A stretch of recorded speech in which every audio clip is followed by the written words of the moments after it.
Welcome to the Young Turks. I'm your host, Cenk Uygur, and boy, do we have a hell of a show for you guys tonight. Down goes up. Okay, hold. I'm going to do that in a second. Okay, we're going to talk a lot about the failed healthcare plan, including how the Republicans are fighting each other now, blaming each other. That's a great story. That's coming up in the next segment. They're also blaming the Democrats. That is the world's dumbest talking point, and I will shred it. Also in the second segment, Fox News beginning to attack Donald Trump. What is this? We'll show you that over and over again, many different anchors. So have they turned on Trump? That is a fascinating story. And then The Devil's Bargain. A new book comes out with hilarious and devastating anecdotes from behind the scenes of the Trump administration, including Trump yelling, "Am I a fucking baby?" You don't want to miss that story. And I have the answer. Okay, and I haven't even gotten to the second hour where they're going to talk about how they're looking to shut down the cybersecurity program in the US. It's unbelievable. Today's bananas. So with having said all that, let's get started because this first story is literally historic. Ladies and gentlemen, I have news for you. Ladies and gentlemen, we got him. Down goes Trump care. Down goes Trump care. So whether this zombie is revived, we will see. But the Republicans' health care bill appeared to have bit the dust today. Let me explain how it went down for you guys. So you know the House passed their version of repealing Obamacare and replacing it with a bill that would leave 23 million people uninsured. The House version would have taken away your protections on pre-existing conditions. It would have made premiums on seniors far more expensive. It would have covered less of your health care. It was an absolute disaster, and its ratings are horrific, as I'll show you in a little bit. The Senate had a very similar bill. It took 22 million people off of health care, and it also got rid of Obamacare and replaced it with something far inferior that also cost more for most Americans. So as it looked like they were going to strong arm it in, there was always a couple of objections on the Republican side. Susan Collins was almost from the beginning a no, and remember they need to hold all but 2 Republican senators because they only have 52. Their plan was to barely get to 50, do some of this, some of it they can't even do because it would require 60 votes, and then get Mike Pence to break the tie. But they lost Susan Collins from the beginning because she thought it was too draconian. They lost Rand Paul from the beginning because he thought it was not draconian enough. He just wants like libertarian island where everybody just eats each other or whatever, okay? So he was never gonna vote yes, it was never gonna be harsh enough for him. So they needed everyone else to hold. And last night, Mike Lee and Jerry Moran, both conservatives, came out and said, nope, we're with Rand Paul. This doesn't kick enough people off of healthcare. Okay, so they didn't use those exact words, but basically they said, no, more freedom. In other words, we need more tax cuts for the rich. And this doesn't devastate Medicaid enough. Unbelievable. So, but yes, there are no votes, thank God. So now they could not pass the Senate version that we've been talking about for weeks. Well, then Mitch McConnell came out and said these things, and then I'm going to tell you what their new plan is and why that appears to have also immediately bit the dust. So, and I'll tell you the votes behind it. McConnell said today, regretfully, it is now apparent that the effort to repeal and immediately replace the failure of Obamacare will not be successful.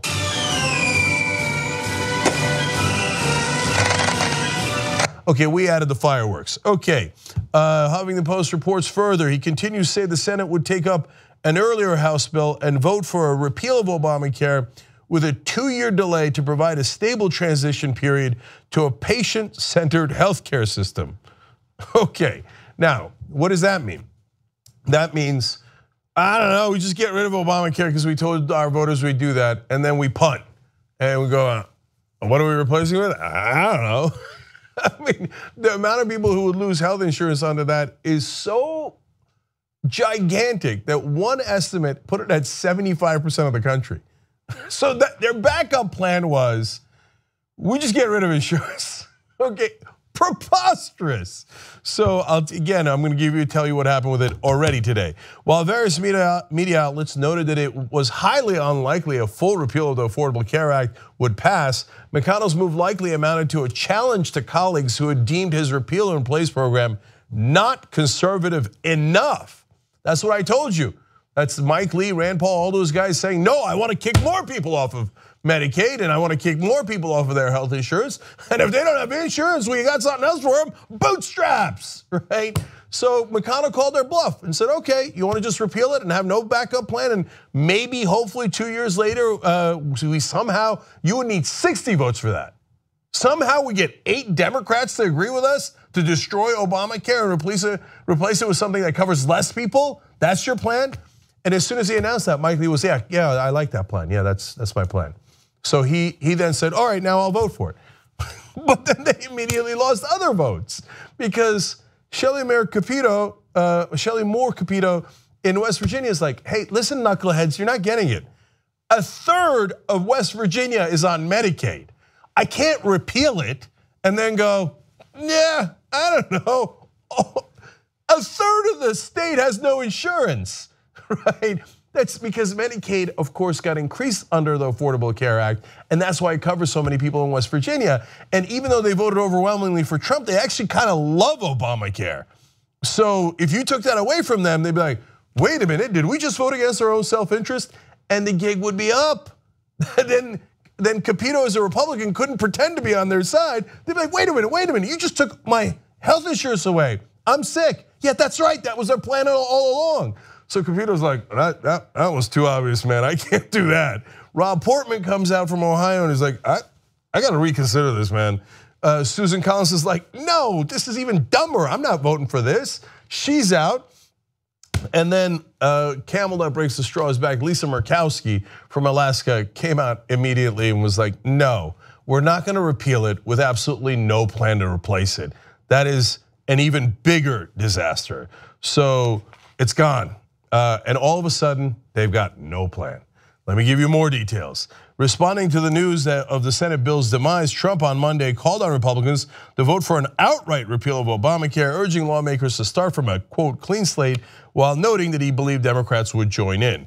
Let me read you that exact tweet because this is Donald Trump's plan. By the way, this plan, like I explained to you, he's so not following the news. This plan's already dead. Anyway, he tweeted earlier in the day, to be fair, Republicans should just repeal failing Obamacare now and work on a new health care plan that will start from a clean slate. Dems will join in. Yeah, I know, Democrats will join in to help you destroy Obamacare. And Mexico is gonna pay for the wall. We're all waiting for it, Donald, any second now, okay? He went on to compound that. As I've always said, let Obamacare fail and then come together and do a great health care plan. Stay tuned. Okay. No, we're not going to stay tuned. And look at how vicious that is. I'm going to get to his strategy here in a second because I'm going to play you a clip from Donald Trump. But the reason that it failed is this. This is from ABC News Washington Post poll I told you about just yesterday. On his party's signature campaign issue, healthcare, Americans by a 2-to-1 margin prefer Obamacare over the Republican plan to replace it, 50 to 24%. Okay, you know what that means? That means all of your lies about how Obamacare is failing, it's miserable, it's terrible, the American people hate it, is not true. 50% is actually pretty good overall and better than Obamacare had been doing before the people saw the alternative. They're like, what?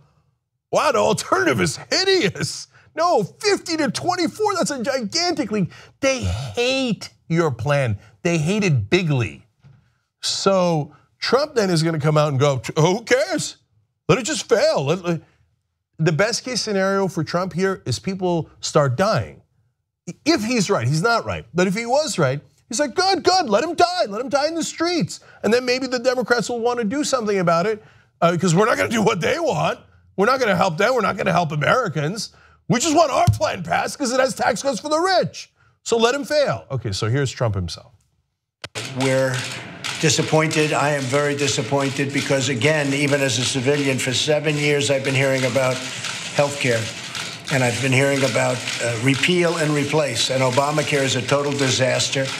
And I think you'll also agree that I've been saying for a long time, let Obamacare fail, and then everybody's going to have to come together and fix it and come up with a new plan, and a plan that's really good for the people with much lower premiums, much lower costs, and much better protection.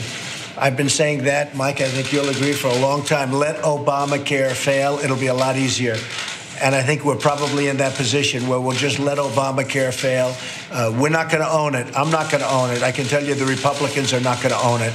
We'll let Obamacare fail, and then the Democrats are going to come to us and they're going to say, how do we fix it? How do we fix it? Or how do we come up with a new plan? If you're following this issue, you're wondering, is he a monster or is he stupid? Correct answer, both. So when he says, I'm gonna let Obamacare fail, he's gonna say, yeah, then you guys aren't gonna have insurance. If he's right, he's not right. Obamacare is not failing. What does that mean?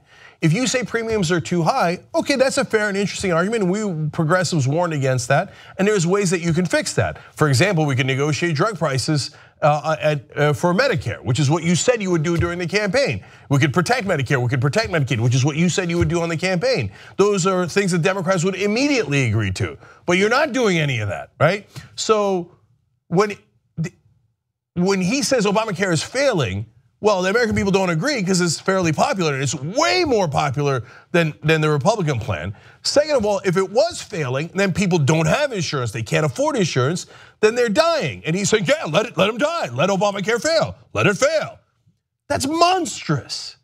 Now, wait a minute, if he was right and it failed later and people didn't have health insurance and they started dying, well, then they would just go back to this clip and they'd say, you like the idea of us not having insurance. You're the one who said let Obamacare fail. You're the one who couldn't pass any legislation to improve it or pass it, to get new legislation that you thought would be better. And you cavalierly told us to go die. How stupid are you that you just said that about 12 times on tape? And the reality is he doesn't care about you. He's never cared about you. It was all about me, me, me, me, me. I'm Donald Trump. I'm gonna be rich. I'm gonna be successful. I'm gonna have power. And so if Obamacare is failing and hence you don't have insurance and your family suffers, great. And I'm so stupid, I just said great on tape 8 times over. So they don't have a new plan. Their plan was always destruction. They don't have a constructive plan. Their plan would have taken more people off of healthcare, and the American people just said, oh, go piss off. 24% approval rating for a plan is as miserable as you could possibly imagine. And what happened, Donald Trump? I thought you had the art of the deal. You're a deal maker. Where's your deal? I told you guys during the campaign, the #1 problem with Donald Trump is actually his incompetence. Totally and utterly incompetent. Yesterday, as the bill is failing, he has no idea. He did a dinner with the Republicans, and he's like, all right now, everything's going good, right? I mean, if we don't pass this, we're gonna be dopes. Hey, knucklehead, pull Mike Lee aside. Pull the people who are objecting aside and try to make a deal. He didn't even do any of that because he's so stupid. He doesn't know what the hell's in the deal. The last time he met with the Republicans, they said, now remember all the tax cuts for the rich we have in there. He's like, what tax cuts? No, that's a different bill. They're like, no, there's $700 billion in tax cuts in this bill. He's like, really? No, I think you got that wrong. He doesn't know anything. That's why he went bankrupt 6 times. And he's basically doing that to the country now, destroying everything he touches. But we are gonna leave on 2 fun notes. First of all, let's just note for the record, one more time, they failed. Obamacare lives, so.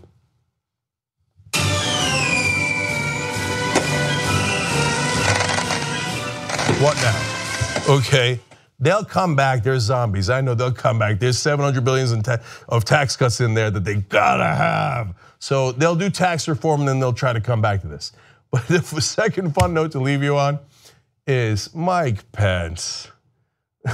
After this bumbling fool gets himself thrown out of office, this guy's gonna be president. Understand who Mike Pence is.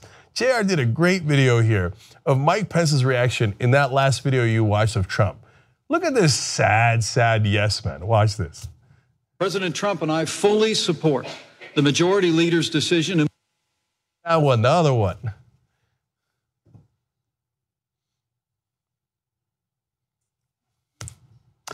Yeah.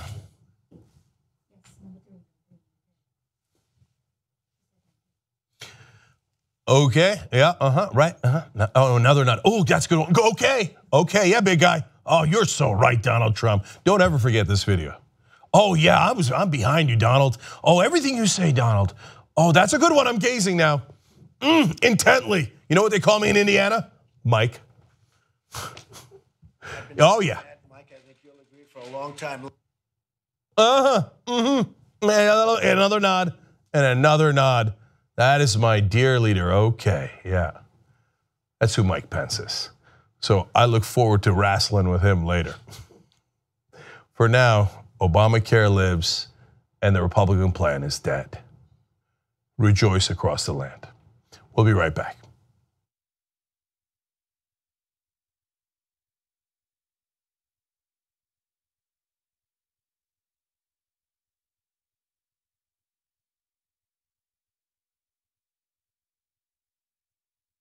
I want to do a quick announcement before we get onto the stories because I think it's important and I want to encourage you guys to go. All right, so TYT will be at Politicon this year. The dates are July 29th and the 30th. And I'm actually extremely excited. In the past, when I've done Politicon events, it's always been panels. Last year I did that panel with a number of anti-Bernie Sanders people, and of course it was a lot of fun because I was the only one on there that supported Bernie. But this year we're gonna be debating people. Debates are gonna happen. Can I just say, if you missed Politicon last year, that was a mistake, because Anna's panel alone was worth the price of admission, because they love balance. They love talking to the press about balance, right? Right. But all of a sudden, there was only one Bernie Sanders supporter and wall-to-wall Hillary Clinton supporters. Yes. Okay, yes. Including a lot of the people you see on TV. And she mauled. The entire crowd was on your side. But look, it's not just that you kicked ass. It's not that just the crowd was on your side. It's that if the crowd, even if like it's unfair because the crowd is all Bernie Sanders, then maybe you should have a couple of Bernie Sanders panelists, right? Right. But they didn't need it because they had Anna. Well, and it was a fun discussion, and I really enjoyed it. But this year is also going to be a lot of fun. We're going to get involved in a number of debates. Cenk, who are you debating? Oh boy, here we go. Buckle up, everybody. You asked for it, you're going to get it. Ben Shapiro. Okay. Bloop, bloop, bloop, bloop, bloop. All right. Right wingers have been asking for quite some time. Come and see. All right, and I will be debating Ann Coulter. Damn. Ann versus Anna. Anna versus Ann. It's gonna be fun. I can't wait. And Hassan will also be there, and he is also debating someone who is a millennial who is very much against millennials. Like that's his whole shtick. So that should be a lot of fun as well. That ought to be great. Woke Bay versus Sleepy Bay. Anyway, you guys can get your tickets by going to politicon.com/TYT. Politicon.com/TYT. It takes place in Pasadena, California. We really hope to see you guys there, so definitely check it out. And if you're watching this as a video on YouTube or Facebook, we'll have the link down below for you guys.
All right, back on the Young Turks. Let me read a bunch of tweets for you guys. Michael Napron says, don't cheer prematurely. The AHCA will come back because the donors demand it.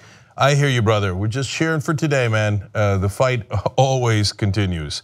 Dr. Chaos MD says, the failure of Trump care, I believe, makes Trump and the GOP losers, sad babies. He said, well, that felt good. A. Lipschitz says, I don't trust that this failure isn't part of Mitch McConnell's plan. We should all be cautious with him. No, on that one, I'm firm and clear. This was not part of McConnell's plan. This was bumbling. This was stupid. They tried to make it happen. McConnell was going to declare victory if he could squeak by with 50 senators, and he couldn't pull it off. And he couldn't thread that needle. I Am Sock says, so we have a president who's rooting for people to lose health insurance. Correct. That is an absolutely correct assessment. Vern says, how can Donny Boy not own it when it's his idea to let it die? Exactly. That's why it's so stupid of him to say it on air, but he's a baby and he can't. He's like, somebody just told me the plan. The plan is we're going to let it die. We're going to let Obamacare fail. And then you guys you'll start dying. That was the plan that Steve Bannon just told me. We're going to let you die. But was I not supposed to say that on air? Right? So dumb. And Mandy says, LOL, Pence looks like he's nodding to cover the fact that he's plotting Trump's demise. I can't wait to be president and stop nodding my head to this fucker. Okay, anyway, look guys, if people are actually losing their health insurance as elections are coming around, whether in 2018 or 2020, you think they're gonna go back and blame Obama? No, they're gonna say, Republicans, you were in charge. They're not gonna make that distinction. So even if that's their ingenious plan to let America suffer first, that won't work, it'll backfire. So their indifference to actual human beings at some point does have a price. All right, let's give you more though about what happened here. So now that the Republican version of healthcare has died, well, now we have the infighting and the fallout from that. So first, we go to a dinner that was held last night before it died. Now this is a great opportunity for President Trump to go and try to convince some of those reluctant senators to join McConnell's efforts and to get this passed. Politico is reporting that at a dinner with GOP senators on Monday, Trump said the party would look like dopes if they couldn't pass the bill after passing a repeal bill in 2015. Yep, mission accomplished. You look like dopes. So he's partly threatening them, but he also partly doesn't understand the political dynamics at all. So it's easy for the Republicans to vote in 2015 to repeal Obamacare when they know Obama's president and is going to veto it. It doesn't mean anything, it has no consequence. Now, when they're in charge and you repeal Obamacare, well, senators that are on this graphic, like Shelley Moore Capito, have to go back home to West Virginia and say, a third of the state is on Medicaid, and I just cut Medicaid by $700 billion. Oops, then you're no longer the senator from West Virginia. So now that it matters, they're like, you can call me a dope, you can call me anything you like, but I'm not losing my Senate seat. So I'm not voting for this repeal. Before, when I voted for it, it was just for giggles, man. We were just playing politics. Now that it's real, no, I'm not gonna lose my power. Sad day for you. But Donald Trump doesn't understand any of that. So more reporting here, Donald Trump, according to a source at that dinner, said, if the Republicans have the House, Senate, and the presidency, and they can't pass this healthcare bill, they're going to look weak. How can we not do this after promising it for years?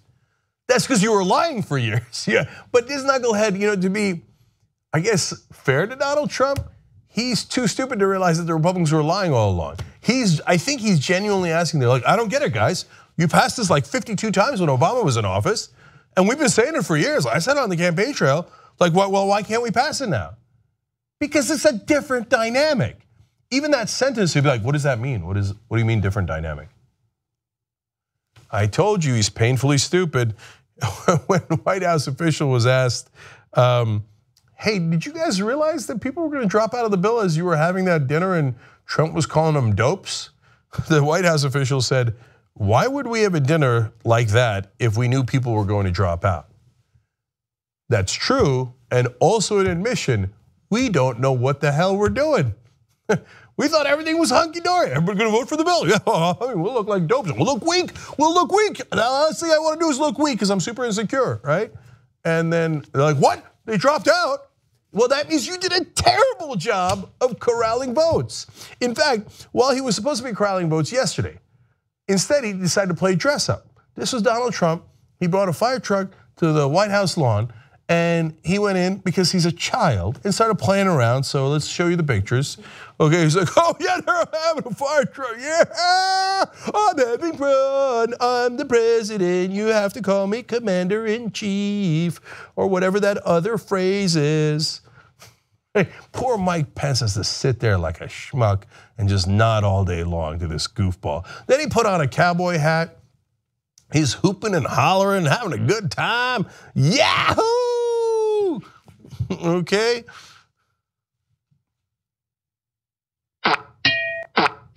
Oh, having a great time. He said, we're celebrating Made in America Week. Yeah, that's why I brought these things in. Hey, are any of your products made in America? No, they're made in Singapore and China and Bangladesh. Yeah. Okay, so now the Republican senators are disgruntled now that things have fallen apart and the guy was asleep at the wheel. In that case, it was actually literally asleep at the wheel of that fire truck. Anyway, the CNN reporting the president of the United States suggests he's blaming Democrats, but also some Republicans. Our Jeff Zeleny hearing from senior Republicans overnight saying critical of the White House, saying the president was playing with a fire truck and trying on a cowboy hat as the bill was collapsing, and he had no clue. Time. Hold on.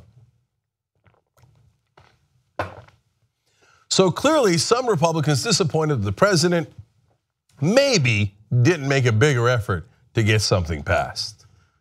Shots fired. Hey, wait, why is this firing squad circular? Because you guys are incompetent, you are dopes. You were lying not just now, but earlier when you said that you could just get rid of Obamacare. And when you said Obamacare was unpopular, well, it turns out it's by a margin of 50 to 24. It is twice as popular as your proposals. You were lying when you said that you could cover everybody in the country. Donald Trump specifically and literally said this on the campaign trail.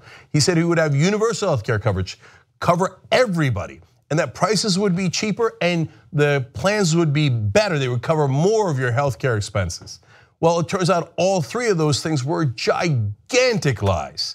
So now all you have to do, all you have left is to blame one another. Oh, that guy's a goofball, playing with a fire truck when we needed a vote. Well, that's true.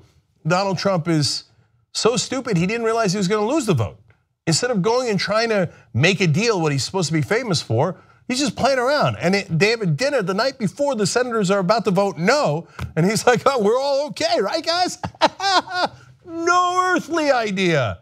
Doesn't know what's going on. Barely has two brain cells he can rub together. Now, the Republican senators on the other hand, all those times you voted to repeal Obamacare, you never meant it, did you? Because you knew that it wasn't really possible. You only did that because Obama was president and you know he'd veto it. You were lying from day one to all your constituents like, oh yeah, oh man, if we're in charge, it'll be easy. We'll repeal it right away. We've got a magical plan that'll get you much better things. No, your plan got the richest people in the country a $700 billion tax cut. That's the only thing it did, and he devastated Medicaid. And you knew it was gonna be very hard to pass, and it turns out you couldn't pass it at all. So this is one circular firing squad that is well merited politically. And so right now they got no one to blame but themselves. They never meant any of this from day one. And if they could, they would have passed an incredibly draconian plan, but only 24% of the country supported. 3/4 saying hell no. So now, in Donald Trump's words, you own that. Okay, now let's go to who they are blaming, because this ought to be good, because this is the last time the Republicans admit they did something wrong, right? Okay. So now that the Republican version of healthcare has failed, of course they can't take responsibility. What are they going to do? They're going to blame the Democrats. Now wait a minute. Democrats are not in control of the House or the Senate or the White House. How are they at fault? Well, let's find out. First, Donald Trump tweets, "We were let down by all the Democrats. and a few Republicans, most Republicans who are loyal and terrific and work really hard, we will return. He's saying the empire will strike back. We'll see about that. But there you see a shot at the Democrats. You'll see more in a second. But Mitch McConnell joins the fun, says even though we're completely in charge, it was somehow the Democrats' fault. Let's listen. I regret that the effort to repeal and immediately replace the failures of Obamacare will not be successful. That doesn't mean we should give up. In the coming days, the Senate will take up and vote on a repeal of Obamacare combined with a stable 2-year transition period as we work toward patient-centered health care. A majority of the Senate voted to pass the same repeal legislation back in 2015. President Obama vetoed it then. President Trump will sign it now. I imagine many Democrats were celebrating last night. I hope they consider what they are celebrating. The American people are hurting. They need relief.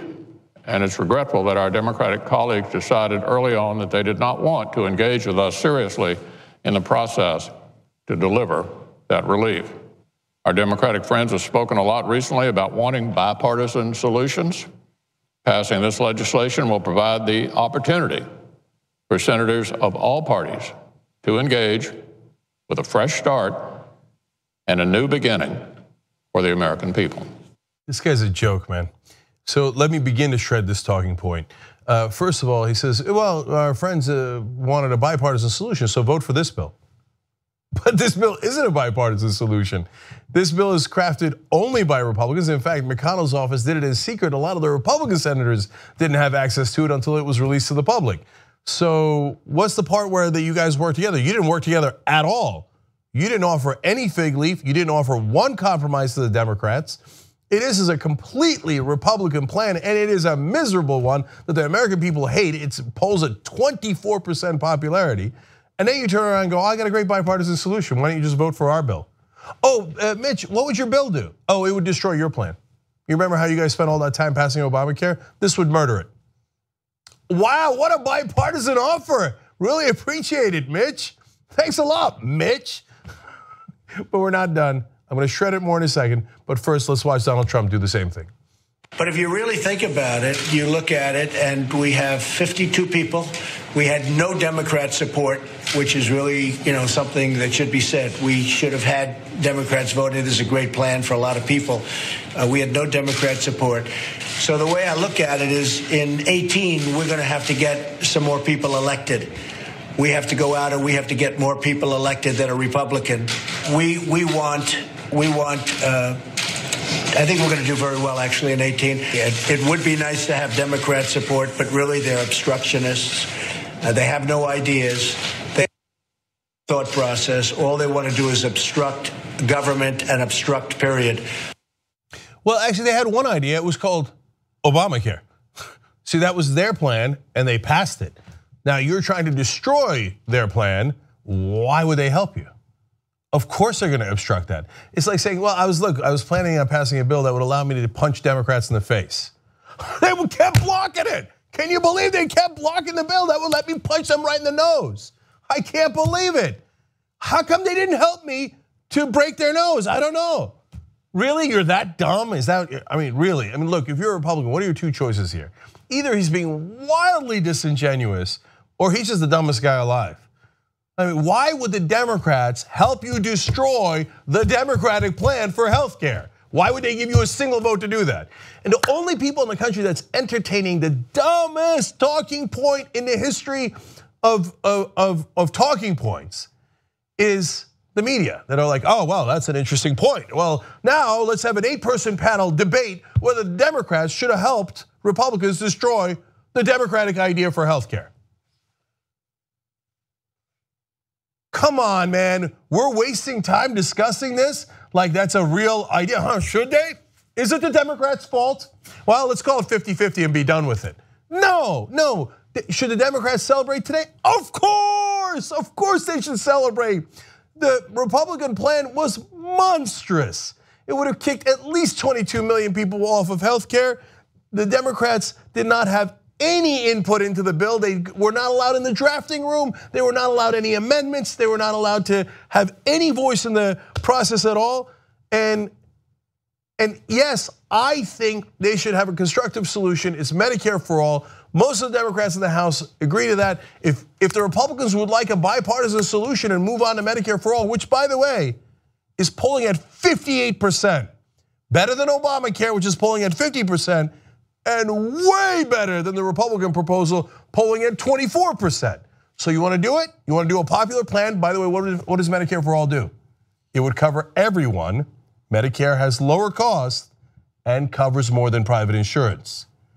Oh look, the three things that the Republicans promised when they were lying to you during the campaign. You want to do that deal? Oh, you don't, do you? Instead, you want to cut Medicare, cut Medicaid, and just give tax cuts to the rich.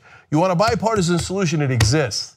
But to ask the Democrats to take down what currently exists that they passed with blood, sweat, and tears is so stupid and ridiculous that I can't believe any person who calls himself a journalist would entertain that talking point for a second. If you see anyone legitimately debating it on TV, then you know that they are not real reporters. All they're doing is playing he said, she said, neutrality games that are not connected to reality at all. That's the reality, okay? So I think I was clear enough on that so we can move forward. Now, on to the next Republican plan. Okay, so the Republicans just lost their effort to cut Medicaid by over $700 billion. Their healthcare plan went under, it has failed completely. So what did they do? They released a new plan this morning, not having to do with the healthcare, but their overall budget plan. But listen to what it does, this is amazing. On Tuesday morning, hours after the Senate Majority Leader, Mitch McConnell, had pulled the plug on an Obamacare repeal bill that imposed a massive overhaul on Medicaid, the House Budget Committee unveiled a 10-year budget blueprint that would seek to transform and privatize Medicare. What? Okay, now I'm not too surprised by that, but I am a little surprised by the timing. Man, they got a set on them. So they look to destroy Medicaid, it doesn't work. In fact, in the recent ABC News Washington Post poll, they gave people a choice. They said, it's not do you just want to support Medicaid? They said, do you want to support Medicaid and help poor Americans, not middle class? So this was framed in a way that's actually very good for the Republicans. The question was in the poll, do you want to help, do you think the government should help poor Americans with their insurance coverage through Medicaid? Came in at around 67%, okay? That's an unbelievably large number. That's 2/3 of Americans saying, yeah, no, I want to help poor people. I don't want them dying on the streets. Wait, let's be fair. What was the opposite choice? The other choice was cut taxes. And it didn't say cut taxes on the rich. It just said cut taxes for everybody. That was down in the 20s. They said, no, we don't want to do that. We don't want to cut taxes. We want to provide health insurance for poor people. God bless you, Americans. Look, I think that this is why every once in a while people get down on the American people, and understandably so, because we elected Donald Trump. That'll stay with us for a while. Okay, that's gonna leave a mark. And Bush twice, and yes, the Republicans control everything now, and yes, they spend an overwhelming amount of money to trick you guys with TV ads, et cetera. I understand that. But when you ask about the issues, and the media is so at fault here because they don't never tell you exactly where they stand, right? And they let the ads deceive everyone. But when you ask about the issues, the American people actually are great. They say, no, we should help the poor, we should help the needy, we should help one another, we should be a community, we should be a family, we should work together. Should we keep helping only the rich? No, even in that question, it doesn't even say help the rich. Should we help you or the poor? They say poor overwhelmingly. 2/3 of Americans say let's help the poor, okay? So I trust the American people in that sense. We just got to get the money out of politics so they can actually find out who the hell's on what side without all the deceptive advertising. So they don't want to cut Medicaid. You know what polls, only 2 things poll better than Medicaid in this country. Social Security is number 1 at 84%. Number 2 is Medicare at 77%. So the Republicans' genius idea is, well, we couldn't cut the 3rd most popular program in America. Oh, I got an idea, let's cut the 2nd most popular. So a little bit more details here. The blueprint included a proposal to turn Medicare into what Republicans call a premium support system, a long-held dream of House Speaker Paul Ryan. Under premium support, enrollees would have the option to receive vouchers to purchase private insurance instead of using the government health care program. In other words, they would privatize and eventually completely eliminate Medicare. The whole point of Medicare is that if you're above 65, you're guaranteed health care insurance. That's why people love it. If you just turn it into what the rest of us have, well, then they'll be miserable like the rest of us. We're all worried about our health care. We're all on pins and needles about it, and the premiums keep getting higher and higher. We want to buy into Medicare. Right now, Medicare is at 77%. The idea of allowing all Americans to buy into Medicare, Medicare for all, in fact, that's not even buying in. The government would mandate that we all go to the Medicare system. Republicans would say, of course the American people don't want the government to mandate that, do they? Well, you're wrong, they do. 58% say, yes, Medicare for all. If you just let them buy into it, that number would go way up. Let us into Medicare. Medicare works. And that's why it's so popular. Is it perfect? No system's anywhere near perfect. But you don't have to trust me on whether I think Medicare works. We already asked the American people. You go Google it right now. Poll after poll after poll. It's never polled less than 70%. The rest of us are suffering trying to get into Medicare. You almost want to get old so you can get Medicare, right? And now the Republicans' new plan is no, let's rip it up and privatize it. Why? My donors got to make more money, man. My donors are the ones that would win from privatizing it. And I'd get to lower their taxes. It's a win-win for me. So I will now try to destroy the second most popular program in the country. So look, if you're a voter out there, first of all, it's on you. Now, if you watch this, you can go research every piece of it for yourself online. You'll see that I'm telling you the exact truth on this, okay? And if you don't think so, then God bless, go make another decision. But you'll see, there is a blueprint.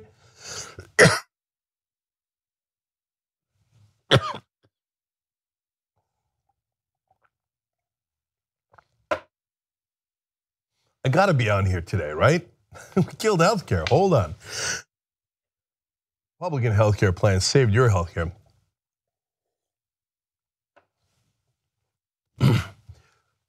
And in that blueprint, they will kill Medicare. So now that you know, well then, if you like Medicare, don't vote for them.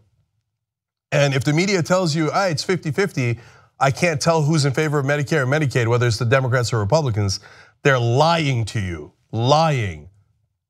It is very clear who wants to cut Medicare and Medicaid and who doesn't. Okay, let's take a quick break. I'll give you more, including the Russian sanctions story and how Fox News is turning on Trump when we come back.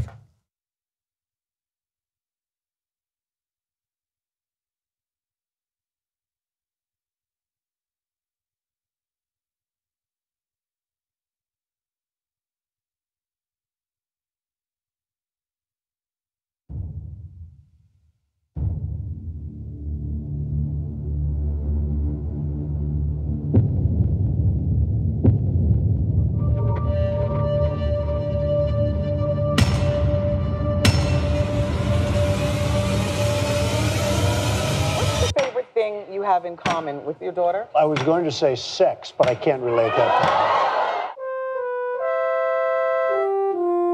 He said I had small hands. They're not small, are they? I never heard that one before. I'm gonna tell you a story, and then I want you to tell me what you think about the way I reacted to the situation and if you thought it was acceptable. Guilty. Oh wait, I gotta wait for the story. I know Anna Kasparian has some stuff to say, Verbose. and the world needs to hear it. But then he became woke bae.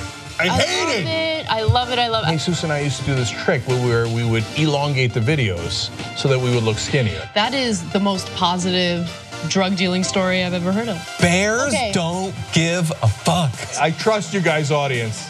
Don't let me down. You don't believe in ghosts? Talking about pussy. Oh, don't. The food in Turkey is phenomenal. Hey, we got spotty TYT. What is this? What's a spot? Oh, death. Did you want to poop outside? No, I poop here. It's fine because I bury it. And you know what happens in that water? Turns the frogs gay. and they can't stand the establishment. And then I slipped and fell on my ass. Guess I gotta get comfortable here. That is tomorrow's joke, Cenk. When your time is up, what wouldn't you do for just one more day? I'm gonna try to have sex with you. If you don't want it right now, just roll up a newspaper and hit me. Hottest club I've ever been to is my bedroom. People often say that you are the Jasmine of TYT. Yep. Please, I am not with you, baby. You gotta let me go. Oh God, this hurts so bad. You're alive, you're alive. The last day is not any more valuable than today is. Hey Cenk, what's up? Aaron, did they change the icon for Vine? I can't find it.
We're not going to own it. I'm not going to own it. We're not going to own it. I'm not going to own it. We're not going to own it. I'm not going to own it. We're not going to own it. I'm not going to own it.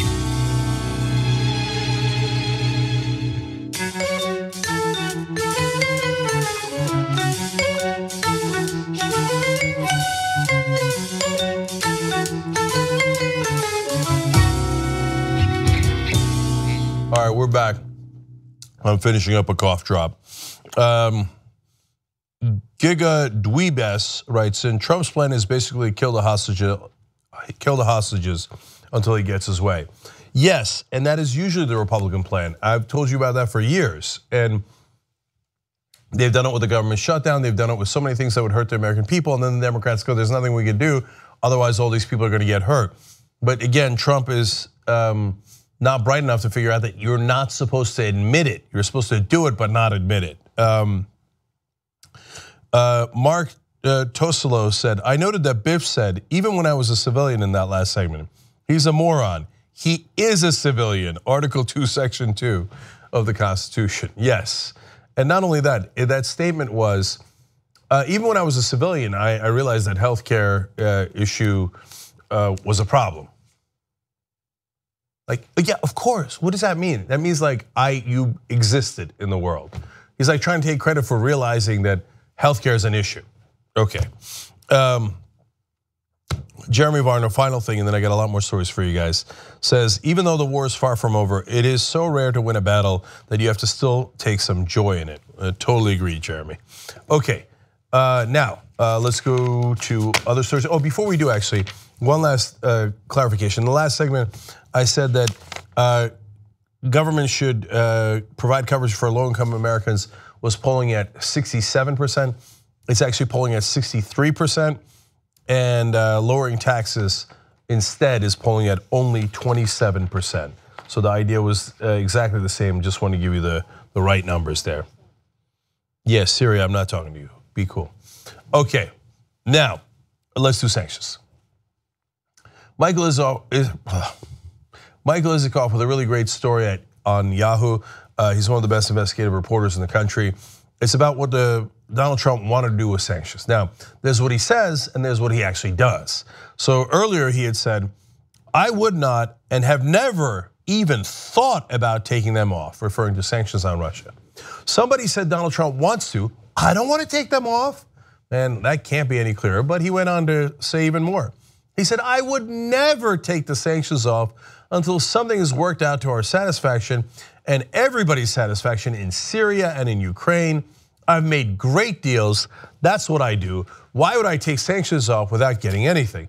Well, Donald Trump, that is a great question. So now we go to Isikoff's story, where he explains that it turns out the Trump White House was looking to get rid of sanctions within days of Donald Trump entering the White House. So first, go to Dan Fried. He's former chief US sanctions policy coordinator, and he said, there was serious consideration by the White House to unilaterally rescind the sanctions. That's as soon as they stepped in. What happened? I thought you needed to make deals on Ukraine and Syria, and you never even considered it. Turns out that wasn't true at all. Here's more from Isikoff. He said in the first few weeks of the administration, he received several panicky calls from US government officials who told him they had been directed to develop a sanctions lifting package and imploring him, please, my God, can't you stop this? So guys who are already at the State Department, Trump comes in and he goes, yeah, I'm thinking of lifting the Russian sanctions. And they're like, what are you talking about? They might have meddled in our elections, and even if they didn't, we had sanctions on because they annexed a part of the Ukraine. They just rolled their tanks in, and they don't agree with us on Syria, and they want to protect Assad. Why would we take the sanctions off? That's because he always had a deal with the Russians. It's so obvious. It's obvious in everything he's ever done. He put Wilbur Ross as Commerce Secretary. He used to run the Bank of Cyprus, where the Russians do their money laundering, where also Trump had some money. He took Rex Tillerson, who was the CEO of ExxonMobil. What were the sanctions on? On the ExxonMobil deal, and he made him the Secretary of State. Now we have reporting from the inside saying, no, the minute they came in, they wanted to lift the Russian sanctions. Tom Malinowski, who had just stepped down as President Obama's Assistant Secretary of State for Human Rights, told Yahoo News he too joined the effort to lobby Congress after learning from former colleagues that the administration was developing a plan to lift sanctions and possibly arrange a summit between Trump and Russian President Vladimir Putin as part of an effort to achieve, quote, a grand bargain with Moscow. And here's his quote, it would have been a win-win for Moscow. So they were trying that from day one, and what happened? Well, at the G20 meeting, Putin and Trump went and had a 2-hour and 15-minute meeting where the deal was, Trump says, hey, did you do that meddling? Putin says no. Trump then says, okay, then we're done with it and we're not going to investigate it any further and that's it. And so that's a win for Russia. Then he says on Syria, let's do a ceasefire. Well, Putin's like, my ally Assad is winning right now. We're going to cement his lead. Deal, that's a win for Russia. And are you going to challenge him on anything? Nothing. No, it's just a win-win for Russia.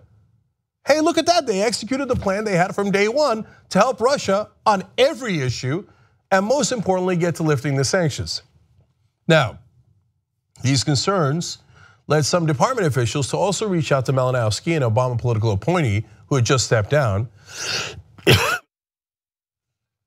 Malinowski said he, like Fried, called Cardin and other congressional allies, including aides to Senator John McCain, and urged them to codify the sanctions, effectively locking them in place before Trump could lift them.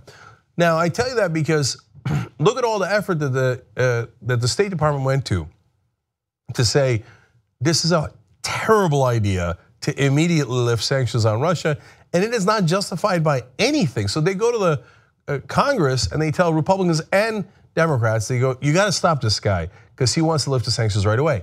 And so you know the story's real because the senators did do that. Cardin and then Lindsey Graham, an ally of John McCain, introduced a bill to make sure the sanctions were not lifted. Now, 6 days later, Mike Flynn had to step down anyway. This is in the beginning of the administration because of his contacts with the Russians. So the bill didn't get fully executed. But you can tell by the fact that they proposed that bill that the State Department is telling the truth, that Trump wanted to lift the sanctions on Russia immediately. Now, guys, for the crowd who keeps saying there's no evidence that they had any dealings with Russia at all. If Russia didn't help you win the election and there's no deal with the Russians, why would you get into office and on day one be like, oh, we gotta lift those sanctions for the Russians right away, based on what? Nothing at all. Just lift the sanctions, whatever you do, lift the sanctions. Lindsey Graham at the time said, again, he's a Republican senator, Russia has done nothing to be rewarded with sanctions relief. Well, nothing that we know of, but apparently there's something the Trump administration knows about what they did for them that the rest of us are now beginning to find out. So, did they have a deal with the Russians? This certainly seems to indicate so. Is it the smoking gun, lock all of them up? No, but is it evidence number 89 that yes, the Trump administration wanted to help the Russians for apparently some favors they did to Trump, because they certainly didn't do America any favors, and none that anyone can see. Of course they had a deal. You have to be purposely blind to say, nope, I don't see it. I don't see Rex Tillerson, I don't see Wilbur Ross, I don't see the server in Pennsylvania getting pinged by Alpha Bank from Russia nonstop. I don't see this, I don't see the secret meeting that Eric Prince had that we now know, Betsy DeVos's brother, in Seychelles Island with the Russians. Mike Flynn meeting with the Russians, Donald Trump Jr. meeting with the Russians, Manafort and Jared Kushner meeting with the Russians. The Trump administration wanted to lift sanctions on day one. I don't see it. Okay, well then you're trying not to see it. It's super obvious. Now that doesn't mean that you are ready for criminal indictments. That's why you get somebody like Mueller who does an investigation, proves all of this out, and then tells us what he's got. And if he's got the evidence that backs up all of this that's already public, then you lock him up. So right now, there is all of the circumstantial evidence in the world that they had a deal. So now let's see if they have the evidence in papers, in numbers, in bank accounts to make that stick enough to remove a president. That's a much bigger bar. But was there collusion? Whether it rises to the level of a crime or not, you have to be ignoring the evidence to not see it. Obviously there was collusion. Collusion, by the way, does not mean crime. It means they work together. If it was a conspiracy, then it is a crime. So that's what has to be proven out. And circumstantial evidence doesn't mean that it doesn't exist. Some people love to say, oh, that's just circumstantial evidence. No, circumstantial evidence is evidence. And a lot of times people are convicted on only circumstantial evidence. But if you're gonna remove a president, you're gonna need better than that. So I'm keeping it real with you guys on what we have and what we don't have. So the reality is they work together. Now let's see if Mueller can prove it. And if it's worse than what we already know. Okay, all right, now let's go to Fox News.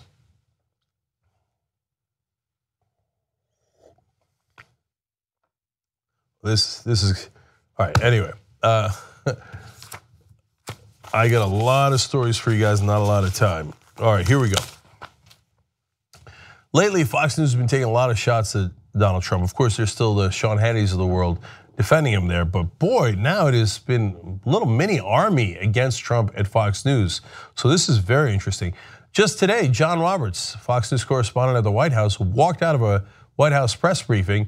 Sarah Huckabee Sanders noted, he's like, oh, I guess John Roberts has somewhere better to go. And he said, like, yeah, we're not on camera. So you're not doing this on TV, and so I gotta go do a live shot. So that's one Fox reporter at least taking a shot at the White House and disrespecting them, as well he should, by the way. Good job by John Roberts standing up to them there. So then you remember this from Charles Krauthammer, about as conservative as anybody on the planet, but he said this about Trump. I don't think there's a crime of collusion, but I think what you do have is 6 months of deception from the White House, either advertent or inadvertent, perhaps. Nobody knew about this meeting. I'm assuming the president did not know about the meeting. But they had said for 6 months they had no meetings, they had no interaction. They had nothing. Here in black and white is an admission of, we want to help your campaign. We have stuff on Hillary. The state prosecutor in the Kremlin has stuff. And the response is, I love it. That contradicts the whole line of defense that the Trump campaign. Whether they got the stuff or didn't. Whether it's a crime or not is a totally different issue. I'm willing to concede it's not a criminal act, but it's certainly an unethical act. Damn. Fox News calling the Trump administration unethical and saying that they were deceiving you all along. Well, if it was just one or two guys, you might say, oh, that's an outlier. Well, let's go to Napolitano. This is a guy that Trump likes so much that he thought about putting him on the Supreme Court. I know that's hilarious. But even Napolitano is saying, this looks really bad. Watch. Had he actually received information, you're saying that would have been? That would have been a felony. That would have been the completion of a crime. So when like John Sununu, Bill just did a great interview with former Governor Sununu, who kept saying, just as Jay Sekulow, who we all know, yesterday, where's the crime, where's the statute that they violated? Often, these non-violent criminal events don't happen all at once. They happen in stages. So the question is this enough to commence a criminal investigation? Answer, yes, because it is suspicious that they met with these people, that they didn't consult a lawyer, and that one of these people is a former KGB GRU, that's the Russian intelligence arm, Russian military intelligence arm. So this is a weird topsy-turvy world where I'm agreeing with Fox hosts, but yeah, I mean, Donald Trump Jr., Jared Kushner, who's top advisor of the White House now, Paul Manafort, who ran Trump's campaign at the time, all said, oh, what Russians? I didn't have any meetings with Russians. Well, it turns out you had an 8-person meeting with Russians, including Russian interpreters. It's hard to forget that. So yes, of course, they knew it all along. And it is equally obvious that they hid it all along. Now, if you didn't do anything wrong, why were you hiding it? And Jared Kushner appears to have omitted it from his security clearance, because that could be a crime right there in and of itself. Man, you went out of your way to hide that from the government, risking committing a crime because you didn't want people to know that you met with the Russians. So, and now it's not just me saying it, it's a whole heap of Fox News hosts, anchors, and contributors. In fact, now let's go to Shep Smith. They tell us there's nothing to this and nothing came of it. There's a nothing burger. It wasn't even memorable. Didn't write it down, didn't tell you about it because it wasn't anything, so I didn't even remember it, with a Russian interpreter in the room at Trump Tower. If all of that, why all these lies? Why is it lie after lie after lie? If you clean, come on clean, you know? My grandmother used to say, when first we practice to, oh, what a tangled web we weave when first we practice to deceive. The deception, Chris, is mind-boggling. And there are still people out there who believe we're making it up. And one day they're going to realize we're not. So Shep's a good guy there. He's partly referring, obviously, to Sean Hannity. But Sean Hannity doesn't think you're making it up. Sean Hannity's just lying about it. He's just trying to cover for Trump. You think like Sean Hannity's like, oh, golly gee, they probably forgot about that 8-person meeting with a guy that they were told is connected to the Kremlin in the emails, and they said, I love it, and he probably forgot. Remember, they brought in the interpreter and all those people, and they thought they were gonna get dirt on Hillary Clinton, which would have been an incredibly important part of the campaign from the Russians, and they probably forgot. Even Sean Hannity doesn't believe that. He just says it because he's a liar. It's kind of cute by Shep Smith to be like, they think we're wrong, but we're not wrong. And Shep, nobody thinks you're wrong except people who are disingenuous. So, by the way, Chris Wallace's answer to that was, I don't know what to say.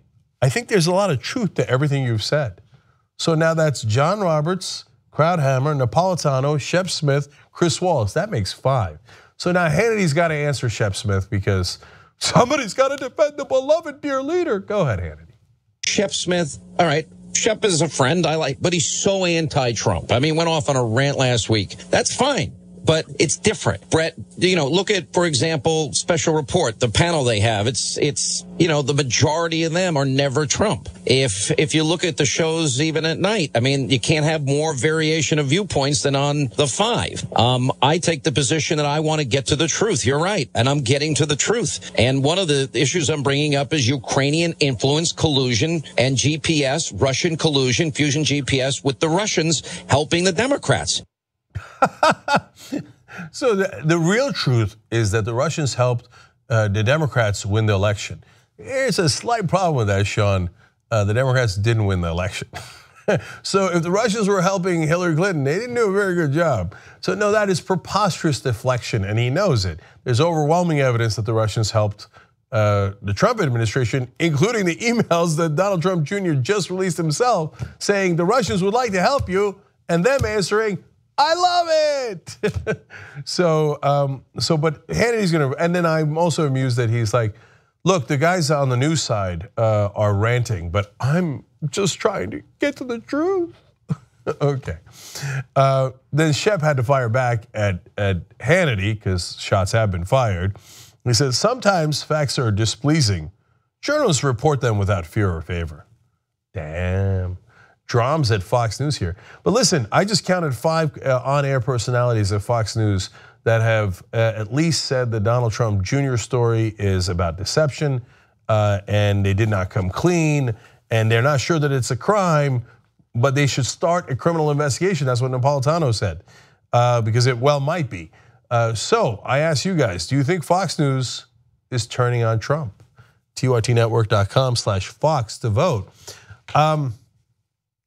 Here's what I think is happening at Fox News. I'm curious what you guys think. That's why we have the poll. But I think that Roger Ailes is gone, of course. He was the Republican propaganda genius. And to be fair, he was really, really great at it. That's why I say that he was a genius at it. He worked with Nixon and Reagan and George H.W. Bush and helped George W. Bush get elected even when he was at Fox News. So he ran Fox News as a total propaganda arm of the Republican Party, but now he's gone. He got kicked out and then of course later passed away. So now that he's gone, there's no one enforcing propaganda at Fox News. There's a lot of remnants of that, tons of remnants, because all these guys got hired by Roger Ailes and his team. So Sean Hannity is one of the old school guys. But now that there's no memos being written saying, hey, get back in line, we work for the Republican Party, all of a sudden, some of the on-air guys forgot that the whole point of Fox News was to work for the Republican Party. So I think that in some ways they are turning on Trump. Not because there's an agenda to turn on Trump, but because they forgot that the original purpose of Fox News was propaganda. So look, it's just a beginning. There's still an overwhelming amount of propaganda over there, but chipping away at it. And who knows, maybe if it lasts long enough, maybe they'll actually, for the first time ever, live up to the second part of the channel's name, which is Fox News. So small step in that direction, but a welcome one. Okay, now I have got to tell you these last couple of stories because they're too much fun, okay? Hold. There's a new book coming out called Devil's Bargain, Steve Bannon, Donald Trump, and the Storming of the Presidency. It appears to be an account from insiders on what happened during the campaign. It is written by Bloomberg Businessweek's Joshua Green, and the Daily Mail has some excerpts from it now, and I'm going to quote you from those excerpts. And one is about Chris Christie, and it is a doozy. I love this story. Apparently, on election night, Christie talked to President Obama. Already, that's surprising and interesting. So maybe it was more than just a hug that they shared during Superstorm Sandy, and was going to make an offer to Donald Trump about the concession call. So let's pick it up from there. Christie said, hey, Donald, the president talked to me earlier. The two had gotten to know each other after Superstorm Sandy. Christie said, if you want, he's going to call my phone and I'll pass it over to you. Okay, now, I guess that's slightly weird. You would, presumably Obama has Trump's number and could call him. But it's not that weird if somebody offered that to me. I'm like, okay, great, man. I'm about to win the presidency. The guy's gonna concede. Yeah, give me your phone, Chris. And their allies, Chris Christie was the first to back him out of the Republican field, risked his whole political career to help Donald Trump. So I wouldn't think twice about that. But Donald Trump is a different kind of guy. So listen to his reaction. Trump flashed a look of annoyance, clearly resenting the intrusion, and was repulsed by the idea of having somebody else's phone next to his face. Okay, so it turns out there's two problems with Chris Christie's offer that it would not have occurred to me. Number one is he's a germaphobe, Trump is. So he's like, oh, I don't want this guy's germs on me if I take his phone. But you know he has disdain for Chris Christie. He said on camera many times, hey, we're gonna, for example, he's like, oh, we're gonna not eat Oreo cookies anymore because they moved their plant to Mexico. And that includes you, Chris, right? And he has told other people that he doesn't like the way Chris Christie looks. And this is well reported that Trump judges people based on their looks and appearance, and they have to look like, and he has said this too, literally in public, they have to look like they're from Central Casting. And he doesn't like that Chris Christie's overweight. So the idea of touching his phone to his face is like, oh, you disgust me. What a terrible guy, Chris Christie. I can't stand him either, but for other reasons. But if you're Donald Trump, he helped you tremendously by giving you that endorsement after he dropped out of the race. And then he stood like a schmuck behind you in all those press conferences and backed you. And you're like, oh, he's so disgusting, I don't even want to touch his phone. Okay, maybe he's got an illness with germaphobe, whatever. Okay, but the second part of it is that, no, this is my ego. Like for a person like me, I don't even yeah, he can call me on my phone or he can call me on my friend's phone. What difference does it make?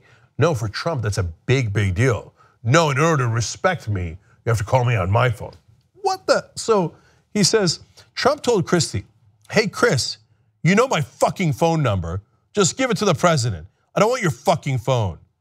Aides said Christie's move was, quote, the ultimate mistake and one from which he, quote, wouldn't recover. That's how you make your decisions?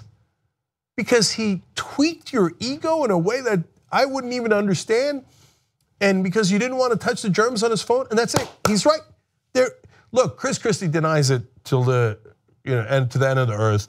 Put out a long statement. The end of it said the author should be ashamed of himself in passing off this account as true. It is fiction. But the proof's in the pudding. No offense, Chris, because Chris Christie didn't get any job in the administration. After risking his career, after delivering for Donald Trump, after doing all that, he got bupkis. He got nothing. Why? If this was a part of it, look, there are other factors too. Chris Christie prosecuted Jared Kushner's father. That was a huge part of it. But even if this was a small factor in it, it gives you a sense of how irrational and petty Donald Trump is. He's an absolute child. And this is the guy running the country. Okay, now, second part from the book. And let me just quickly remind you what it is.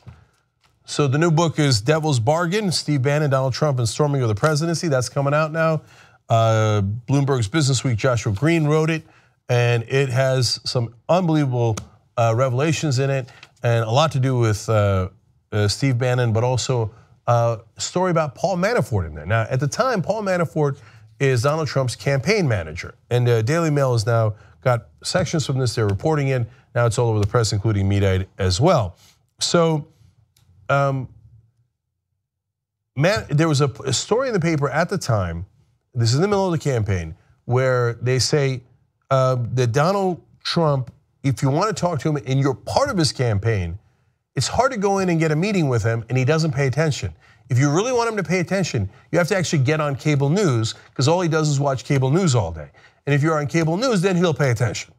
So this story gets out in the papers, and Trump is apparently furious about it and thinks that Manafort did it.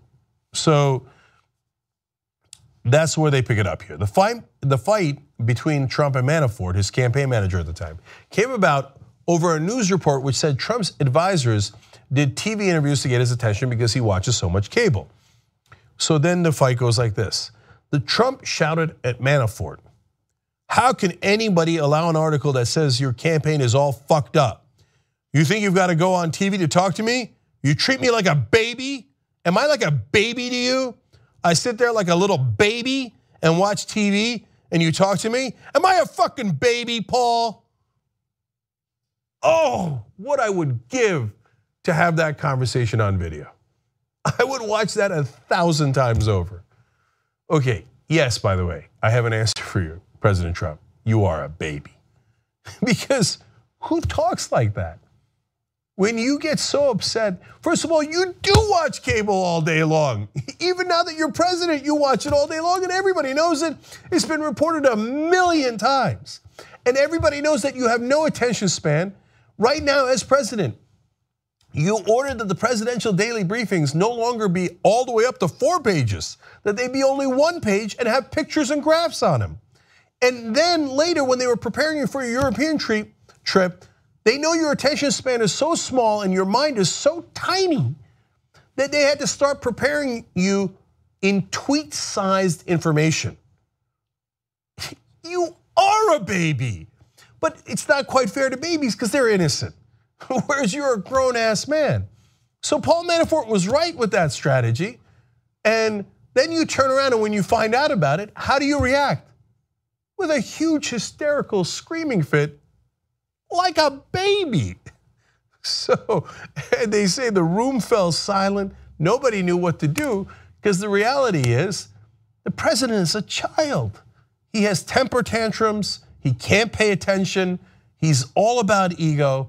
And by the way, Paul Manafort removed from campaign manager just about a week later. Now, there were other reasons for that removal as well. We found out that he'd gotten paid a lot of money by the Russians, although Trump not one to mind dealing with the Russians too much. So I'm not sure that was the reason. There are a number of factors, but overall, the president has such a ridiculous ego and it cannot be tweaked in any way, shape, or form.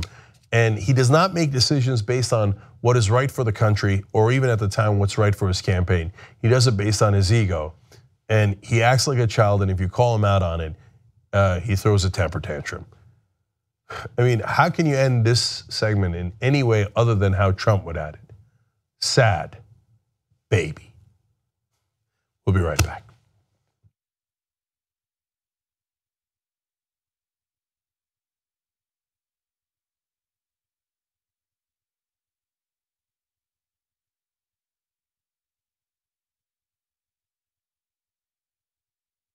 I have decided that I'm going to get ripped. Okay. What? Okay. Like physically? Yeah. Okay.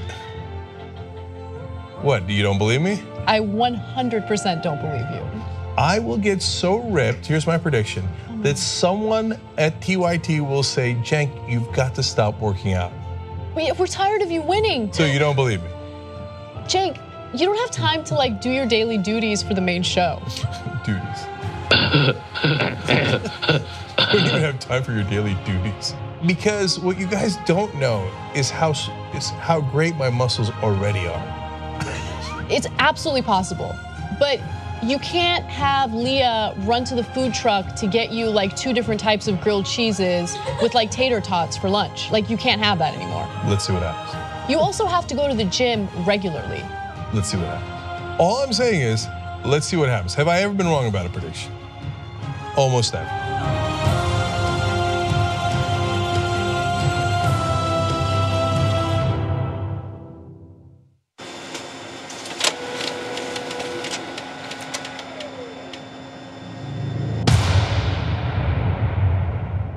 Welcome back to TYT Sports. Jason and Francis here. This is where everybody has to listen.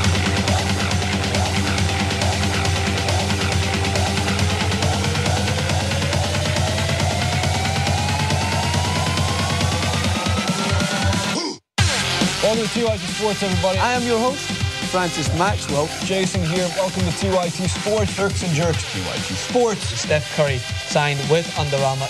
Tom Brady's mad, by the way. Do you hear me? Back on TYT Sports. Actually, leave a link in the description box below instead of lying about leaving a link in the description box below. Editor, throw up another picture of the UK bacon. And another. And in fact, throw in another one. Let me see your belly. Beast mode.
right, back on the Young Turks. Cenk Uygur, John Iadarola, Brett Ehrlich. Wow. Okay, look at this. Yes, you were sandwiched by plaids. A plaid sandwich, indeed. That made me slightly uncomfortable. Okay, we're moving forward. Captain Jingle Pants writes in, Americans are disappointed in Trump, but just imagine how disappointed the Russians are. Those sanctions don't lift themselves. That's a great point. And by the way, that's part of my one of my pieces of speculation here. There's things I know, they colluded. There's things I don't know, was it a crime? And one of the things I don't know, but I speculate on is that the Donald Trump Jr. meeting was for compromat, was so that they would have an ability to blackmail Trump later. Trump and the Russian and Putin just met, and Trump still has not been able to lift the sanctions. As I told you today in the first hour, Isikoff reporting they were trying to lift the sanctions from day one when they came into the White House, but they couldn't do it. And the Congress fought him on it. The State Department leftover officials fought him on it, and the whole government fought him on it. And so it might have been that Putin was like, look, I told you to lift this. You still haven't lifted them. All right, fine. Let's see how this goes. Here's the Don Trump Jr. meeting. That's just an appetizer. Well, supposedly it was leaked by people in the White House. That's what I heard. So here's what I had to say to that. Yeah. Okay, that's why it's called speculation. That is a possibility. Well, why don't we transition to something sort of related? Almost, holds. Why don't we not? Okay, because I have so many more fun tweets. Okay, real quick. Gabby Marita, Trump and his cronies have a better working relationship with the Russian government than they do with the US government. Sad but true, sad baby. Okay, let me go all the way to Christie because these are fun ones. Mugatu says, Christie's utter and constant humiliation is the only part of Trump I enjoy. Deborah, New York City says, Trump is fat and disgusting looking. He's the last person who should be discriminating based on looks. That's Deborah's opinion, probably a fair one. If I was going around saying, I won't hire that guy, he's overweight. Yeah, then I think it would be fair to open the door to criticism on me on my appearance. All right. Was it in a golf outfit at the time, or? All right, and then Penguin Nix News says, geez, so it wasn't the bridge or the beach trip that ended Christie's career. It was offering a germaphobe to use his phone. I love it. That was my favorite interaction of all time.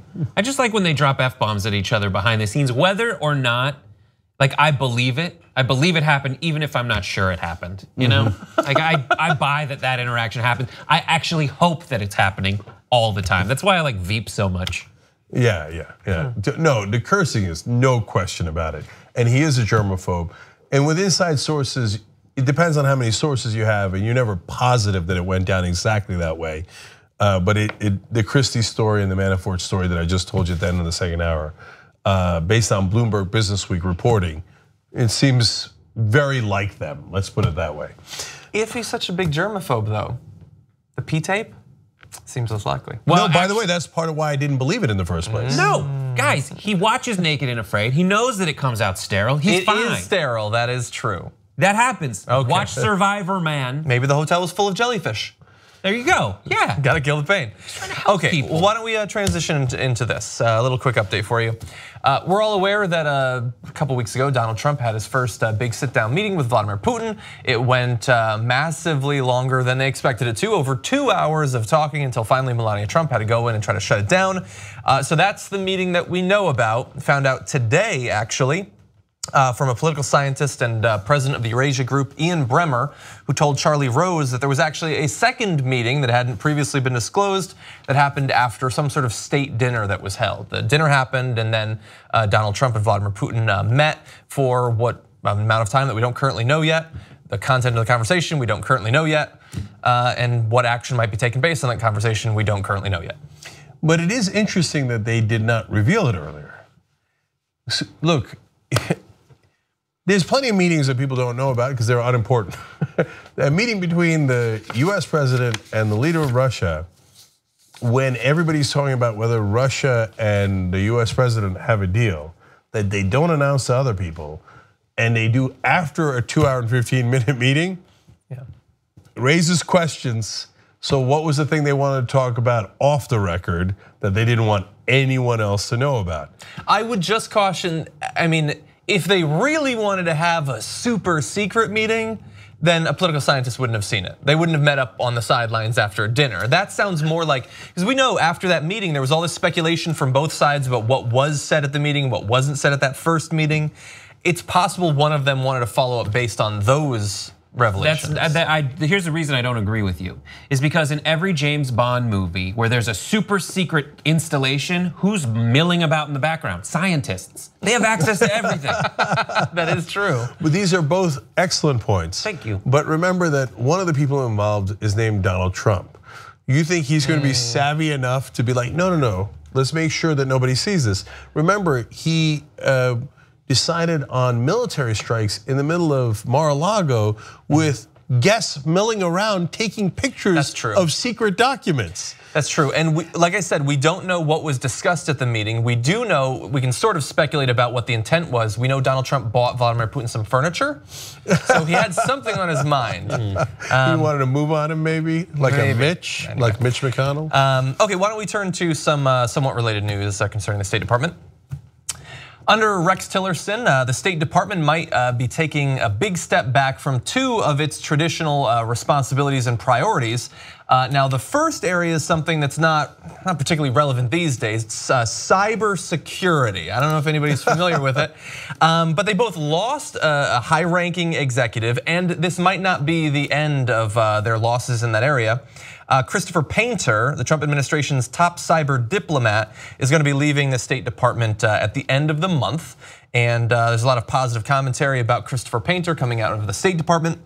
Jason Healy, Columbia University senior cyber researcher, says Chris has been a tireless defender of American interests in cyberspace, flying hundreds of thousands of miles a year to push our views of freedom online.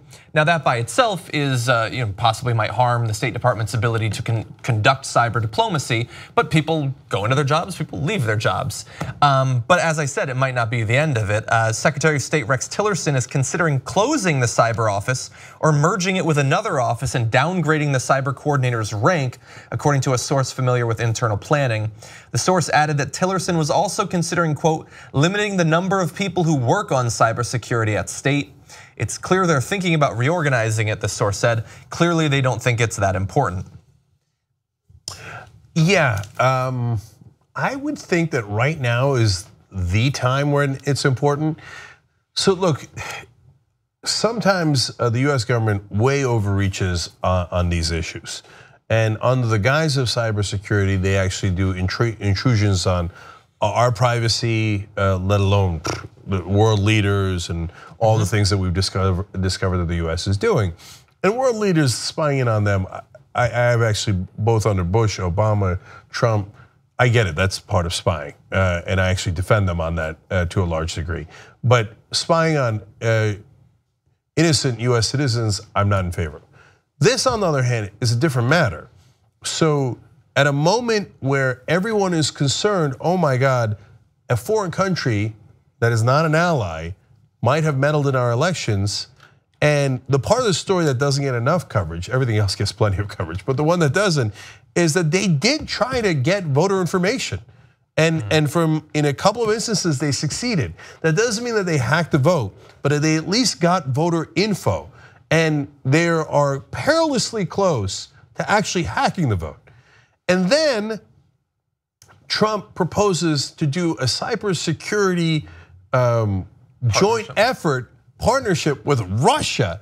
That's mental. Those are the guys who were just hacking, and not only got the DNC emails, apparently based on our top intelligence agencies, but also, again, potentially going after our vote. Those are the very last guys you were doing a cybersecurity deal with. Now, that was so preposterous on his face that even the Republican senators were like, are you mental? We're not gonna, of course we're not gonna do that. He's like, oh yeah, I was just kidding, I didn't mean that, right?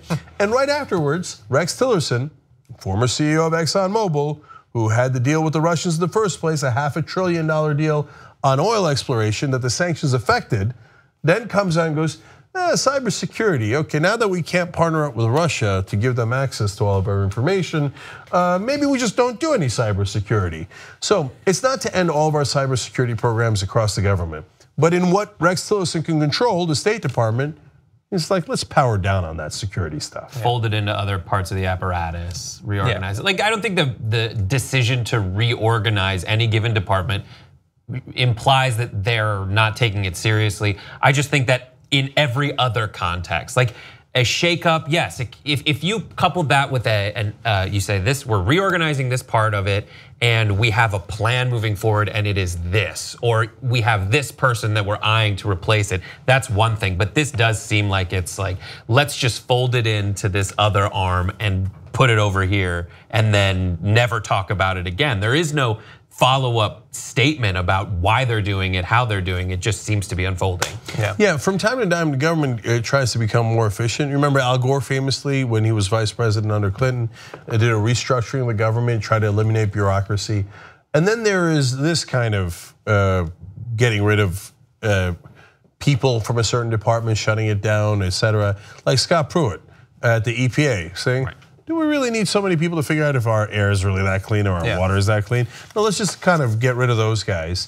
There's a reason why he's doing that, because he wants to let the guys who pollute get away with it, because that's they do donations. And in this case, this is a very important matter and a very timely issue. There is no other excuse for powering down right now. And Rex Tillerson has faced accusations since the very beginning, both from the outside and from people inside the State Department, saying that he hasn't staffed it sufficiently, that the halls it's like a ghost town in there. People don't feel like their work is used for anything, but also that there's simply far fewer people actually working in the State Department. So you have this potential area, it could be another example of that, of sort of stepping back from an area where the US exercised some global leadership on trying to establish these cyber norms and things like that. But we have a second as well. I'm gonna be jumping ahead to graphic 27 here. So this is a different area, not cybersecurity related.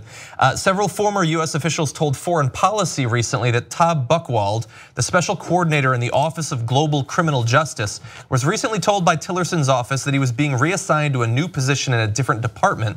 The remaining staff of the OGCJ may also be reassigned, according to Foreign Policy. If you're not familiar with that particular office, it deals with issues surrounding war crimes and genocide and helps foreign policy to address those atrocities. So they might be winding that office down as well. So you have the cybersecurity of war crimes and genocide, two areas where theoretically the United States should be involved and engaged, might not be taking up much of a leadership role in the world in the years to come. So if you remember the Donald Trump Jr. meeting with the Russian lawyer, who can forget it? I mean, we've been talking about it, the whole country's been talking about it for at least a week. One of the things that the Russian lawyer wanted to meet up with was the law that we passed saying that we're going to freeze the assets of some Russian oligarchs because of human rights violations and fraud in Russia, including the killing of one of the guys who was investigating that fraud.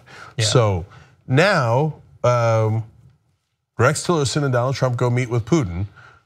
Tillerson comes back and goes, well, let's, ixnay on the cybersecurity, okay? And by the way, human rights, who needs them? In addition, the law passed in Russia to kind of fight back against this is an adoption law. And so if you look at the meeting that was had between Trump Jr. and the Russian side, they say, listen, it wasn't about these kinds of things, anything important. They just started talking about adoptions. Well, that is important. The adoption, it was reported in the New York Times, is frequently the kind of takes a place in discussions for sanctions by and large.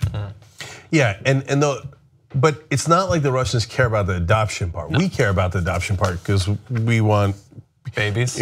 We want babies. And by the way, I mean, imagine you're born in the middle of Siberia and you're an orphan and you have a chance to come to America, but they ended that because they don't care about that, right? But what they care about is don't freeze our assets.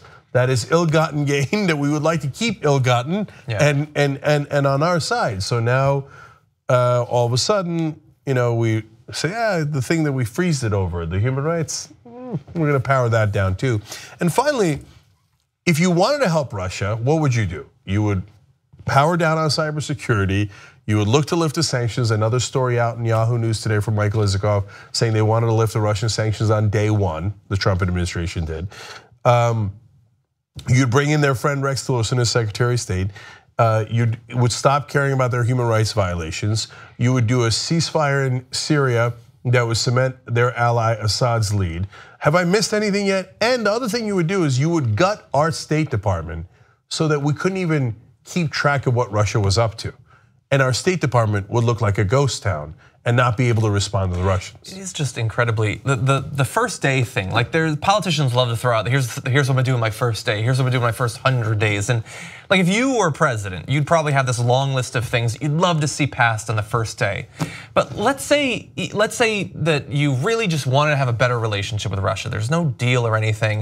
You just want a better relationship with them, fine. But first day, would that really be one of the first priorities you had, was lifting sanctions that the president put on former?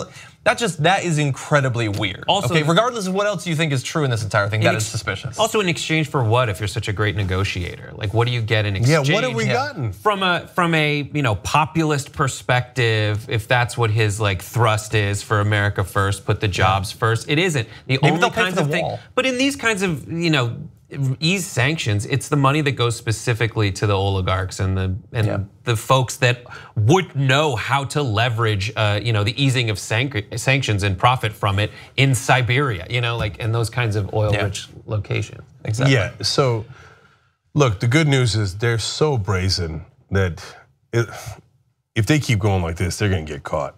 I mean, they're barely hiding it. Yeah, I would argue Donald Trump Jr. did not.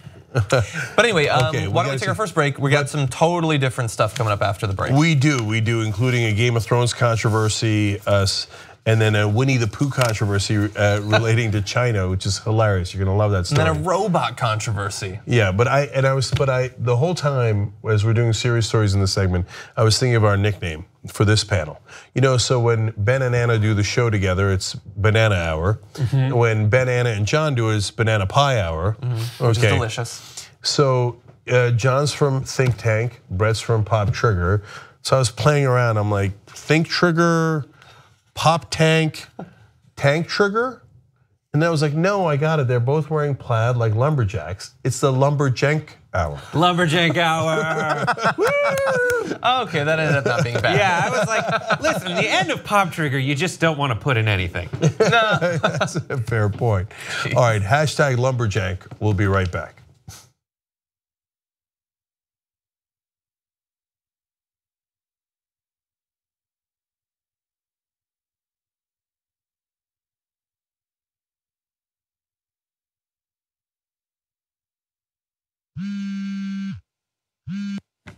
Hey, Cenk, what's up? Aaron, my VCR keeps flashing 12, but it's not even midnight. Go. Do you trust the establishment media? The United States economy has never been better. Monetary policy is spectacular. Everybody thought Jamie Dimon was the king of Wall Street last week. Well, it might be Ken Lewis now. He takes the crown. The best sales force out there is Merrill Lynch, and now it goes to BofA. It's pretty amazing. Pretty amazing. Lewis now. Buying opportunity. I do think this is a buying opportunity. We're going to see a stabilization and just a tremendous snapback. The rally will be jaw-dropping. The Occupy Wall Street movement is not a spontaneous protest against economic inequality. This is what we mean by the establishment press. It is a well-thought-out campaign. To bring down the infrastructure of this country.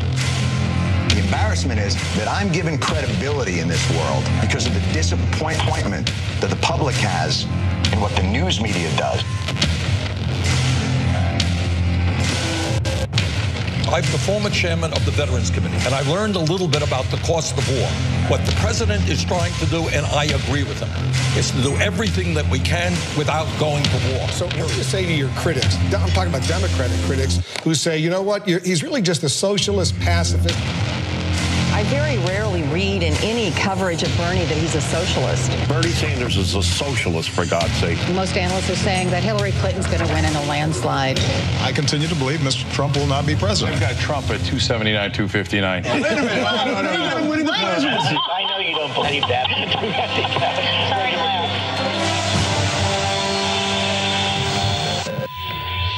We're not going to be polite anymore. You know what we're going to do? We're going to fight back. Fight for a free and independent media. We're done with politeness. We fight back. We are going to put together the best investigative reporting team in the country. You like Jordan Chariton in the field, challenging Democrats? He's the one that took down Donna Brazile. Thank God for that. Give me 10 Jordan Charitons. Look at the damage I could do. TYT will give you the 4 horsemen, and we will let them gallop. Help unleash real journalism in the country. We don't need anybody else anymore but you guys.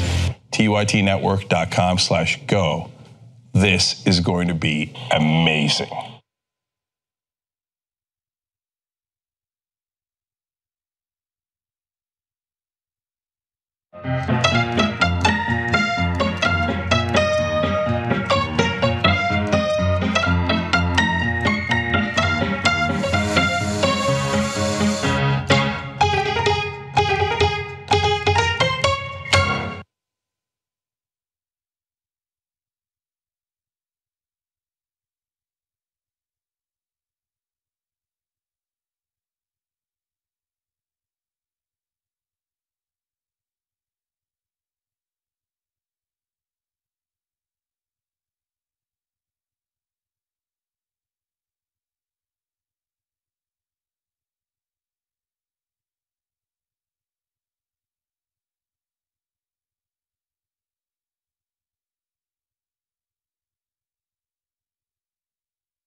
Back on TYT, John, Brett, and myself. James Harris writes in, my 75-year-old mother thinks Brett is awesome.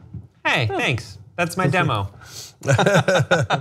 Tom Sawaki writes in with an alternate name for this panel. This section of TYT should be named Between Two Beards. That does go along with our lumberjank theme that we're building. Kaylee and Babcock says about the State Department shutting down cybersecurity or building it with the Russians. I don't see the problem. If Russia designs a security system and reassures us that they can't break into it, what could go wrong? They'd know. I just want an assurance that our passwords aren't all just going to be password. Like, do they have that sophisticated a plan going forward? I think it was Big Head in Silicon Valley, whose username was password, and his password was password. Sounds about right. We should do that poll. Who's dumber, Big Head or Donald Trump? Wow, I don't watch it. Okay, you're crazy not to watch. It's supposed to be great. That and Breaking Bad. Okay, and finally, Amber the Brave writes in. Oh, I should do the members of the day, by the way. Ashton Cole and Deb Sherman are the members of the day. Members make this show possible, even though you're all free riders and loafers this month because you're getting free trial membership for a whole month. Kidding aside, tytnetwork.com/join. Get all the network shows and the whole Young Turks show, 2 hours ad-free, anytime you want, plus the post game, which we're going to do in a minute. I'm going to cover some real stories actually in the post game. So stories I wanted to get to that we didn't get a chance to. So anyway, free this month. So when you go to tytnetwork.com/join, type in free TYT as the promo code and you'll get it free for a whole month. Check it out. So Amber the Brave wrote in, if this controversial Game of Thrones thing involves Ed Sheeran, why is everybody hating on Ed? Well, we're gonna have your answer. Holy crap, it is. Okay, why don't we talk about that then? On the premiere episode of Game of Thrones this season, the singer from the UK, Ed Sheeran, had a little cameo appearance with Maisie Williams playing Arya Stark. Let's bring up a picture. You're gonna see the singer.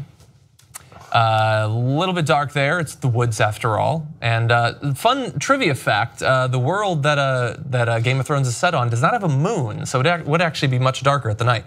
But if we go ahead to the next one, you're gonna see another picture. Them like laughing along. So he had 2 lines after singing a little bit. In fact, Brett Ehrlich identified him based on the voice before he actually showed his face on the show.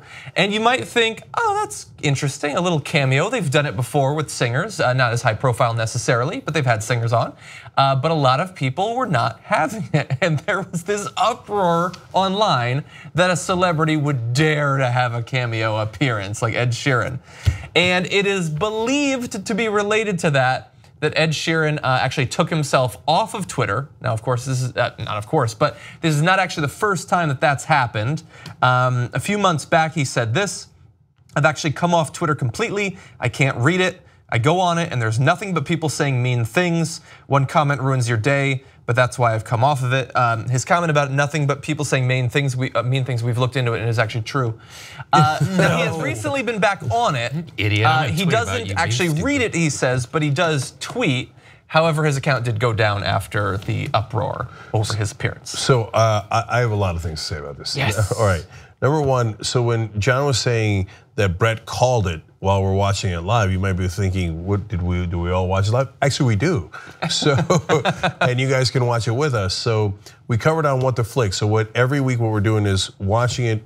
We can't show it to you, of course, but you watch it at home and we watch it here, and we do basically play-by-play, but we talk very little there because it's Game of Thrones, be cool. Yeah, right. Right, but Brett did say while we're watching it live, is that Ed Sheeran? No, I said, that's Ed Sheeran. There wasn't a question, there was no question. When you hear the dulcet tones of that ginger gent. So Anna was here, Matt Atchity, Ben Mankiewicz, and all of us were here, and we watch it in the studio, and then we do a review of it immediately thereafter. So go to youtube.com/whattheflickshow to catch all those reviews when we're doing it live, and afterwards you can see our review of Game 1. Okay, now on this, why are people upset at this? I have no idea. I love Game of Thrones. We've been reviewing it all these years, and I can't love it anymore. Why? I don't even understand. People love Ed Sheeran. He's a great singer. So he doesn't have haters. I mean, people have haters on Ed Sheeran. Everybody has haters online, as you mentioned. But I think it was the way in which his cameo played out. It was the like freeze on Ed Sheeran, and then and for me, I was just picturing all the times they just did like, all right, Ed, say your line 5 times different ways. It may as well 2 lines. It may as well have had like a marquee with neon lights going, Ed Sheeran tonight only. See, to me, yes, it takes you completely out of it. Now, it was a moment, it was a short moment. I think people are overreacting, and he was, his voice when I hear it takes me back to being a kid. I don't know why. I was like 30 when he became popular. But it is that moment of like, there are a lot of famous people who have cameos on Game of Thrones, but I haven't yet seen it in such a way that takes you completely out of it. Like when I saw, Sweargin, Ian McShane, yeah. When he did his cameo, it was like, yes, Well, he's an actor. He's an actor. So it's different. He's an actor from an HBO show. I'm so into it, and they do that all the time. But with Ed Sheeran, it was like, he was there to sing well. Well, he did. Okay. Here's the thing. I don't think that you are qualified to talk about this because you know who Ed Sheeran is. Now, I am the perfect test case because I prepped for this and I still barely know who he is. But going into the episode, I had never heard of this person before. He seemed like a fine singer. I thought it was actually different. It was a different group because of the singing. Where have you been that you don't know who Ed Sheeran is? I don't really. I'm worse. But anyway, than there's him. a point to it. When you said it, I thought during the show, I thought he was a country singer. He might well be. But anyway, but my point is that I didn't know who he was, and if you hadn't said anything, I don't think I would have thought there was anything weird. He's just some guy who sang and then had 2 lines. I don't think they focused on it too much. He looks like every other person that shows up in Game of Thrones. Racist. I don't understand that. I don't know. But anyway, let's get into why he might have been there before we return to the commentary. Now, his account was taken away, and then reports came that it was back, but they deleted all of his tweets, and he had less than 2,000 followers, down from like 19 million, which apparently means I should have known who he was. Oh now, my God, that dude had 19 million followers? Apparently. I feel so I looked into it up here. Hold on, I looked on Twitter and he's down to like 14 million. So I don't know what to believe anymore. But anyway, there's a reason why he showed up, and it's not just that he's famous, although it's related to that. David Benioff, one of the co-showrunners for Game of Thrones, said this, I believe it was a while ago. We knew that Maisie Williams was a big fan of Ed Sheeran, and for years we've been trying to get him on the show so we can surprise Maisie. This year we finally did it. Because Maisie is also from the UK, and she's a teenage girl, and I assume that's like the Jonathan Taylor Thomas of the UK right now. I don't know, I'm dating myself. But anyway, she's probably crazy for him. It's a cool little surprise. He did a good job. What is the difference? Everybody get off his ass. Okay. Yeah, leave him alone. Leave him alone. That's an old reference too. Okay, so I'm now beginning to see why. Because I'm with John, I didn't notice anything different. But if it was Beyonce, it might, you see what I'm saying? Like if all of a sudden we're like having a serious Game of Thrones moment. Are you saying Ed Sheeran is Beyonce? I'm not gonna sit here and take this. No, I'm saying he's not. Oh. I'm saying if it was a really famous person. Well, apparently he's pretty famous. Right, and like Beyonce shows up in the middle of a Game of Thrones episode, I might be like a little distracted, right? So, okay, anyway, the main thing I got out of this is Ed Sheeran is way too sensitive. Man, if you lived in our world, I don't know. I think I could look. I am on Twitter.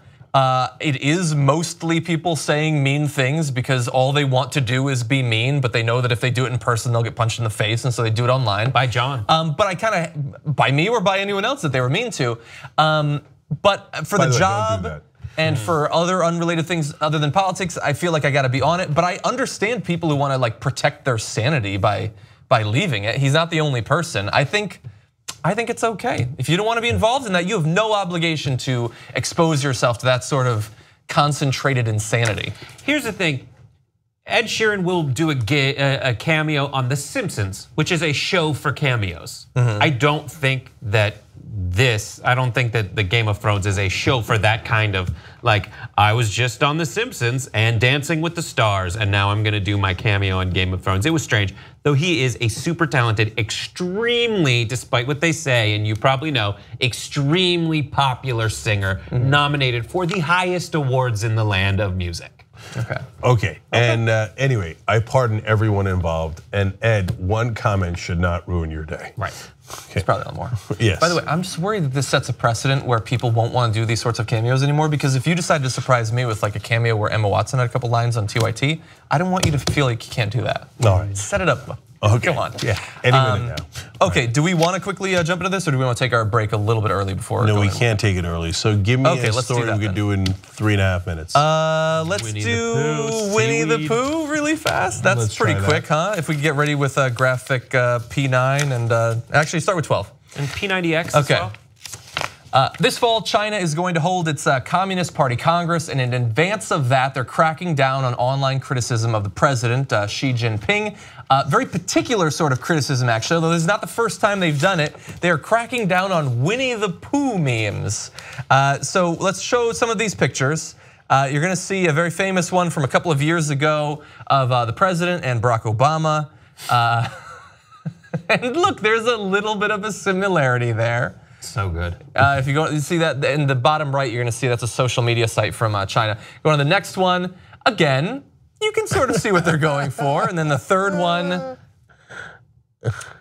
Yeah, that's pretty much it. Yeah. That's pretty much it. But apparently they don't like that. They think that that's disrespectful. And China has a very burgeoning, rapidly growing social media sort of presence. Memes like this are becoming bigger and bigger. And they just think that it doesn't add to national harmony to be calling the president Winnie the Pooh. You know that you're not living in a free country when and I'm afraid what this says about America, but when you start changing the laws because of the ego of the leader. So the same thing happens in Turkey, where if someone insults Erdogan, sometimes even in a different country. Remember when he got all worked up about the guy in Germany, the comedian in Germany insulting him? Or they went crazy over the protest in the US when he was here. Yeah, and then in Thailand, if you insult the king, you get 15 years in prison. Dude, take a load off, man. Yeah. Relax a little bit. Let somebody make a little bit of fun with. This is not going to devolve in China. Don't worry. You still get to rule the country. Well, why don't we test it? Because I know you generated a few of these. Yeah, there's a couple. The 100-Acre Wood is full of characters that are similar to world leaders. For example, Angela Merkel. Let's take a look. A little bit of rabbit in there. A little bit. A little rabbit. I like it. I like it because rabbit is like, dude, she'll level with you, and in addition to being friendly, wise. Speaking of wise, this one just like the owl, King Salman of Saudi Arabia, a little bit. A little bit. Look at the outfit; is the exact same. It's the exact same. Oh, that's a good point. And then finally, Piglet. Yeah. Well, Brad, that'll get you banned in North Korea. Yeah, darn, dude. And you couldn't buy a beer in North Korea. My computer got kidnapped in North Korea. Well, apparently they also online do compare Vladimir Putin to Dobby from Harry Potter. Oh wow. Theresa May to Cruella de Vil, and Donald Trump to just about everybody. By the way, I would love to see. That's funny. I would love to see that depiction of him go now. I wonder, did we make that? It's amazing. Yeah, well, So here's what's not going to happen. This clip being shown in China. It's probably the case. Okay. Anyway, it's okay, guys. It's okay to have a little fun and for people to make fun of your leaders. It makes you likable. Instead, you're going to crack down and just make yourself look actually like ridiculous. Yes. For TYTnetwork.com audience, we'll be right back. Serious, we love you guys. We'll see you tomorrow.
Elizabeth Rosario writes in, my Lord, John, what rock have you been living under that you don't know Ed Sheeran? Thank you.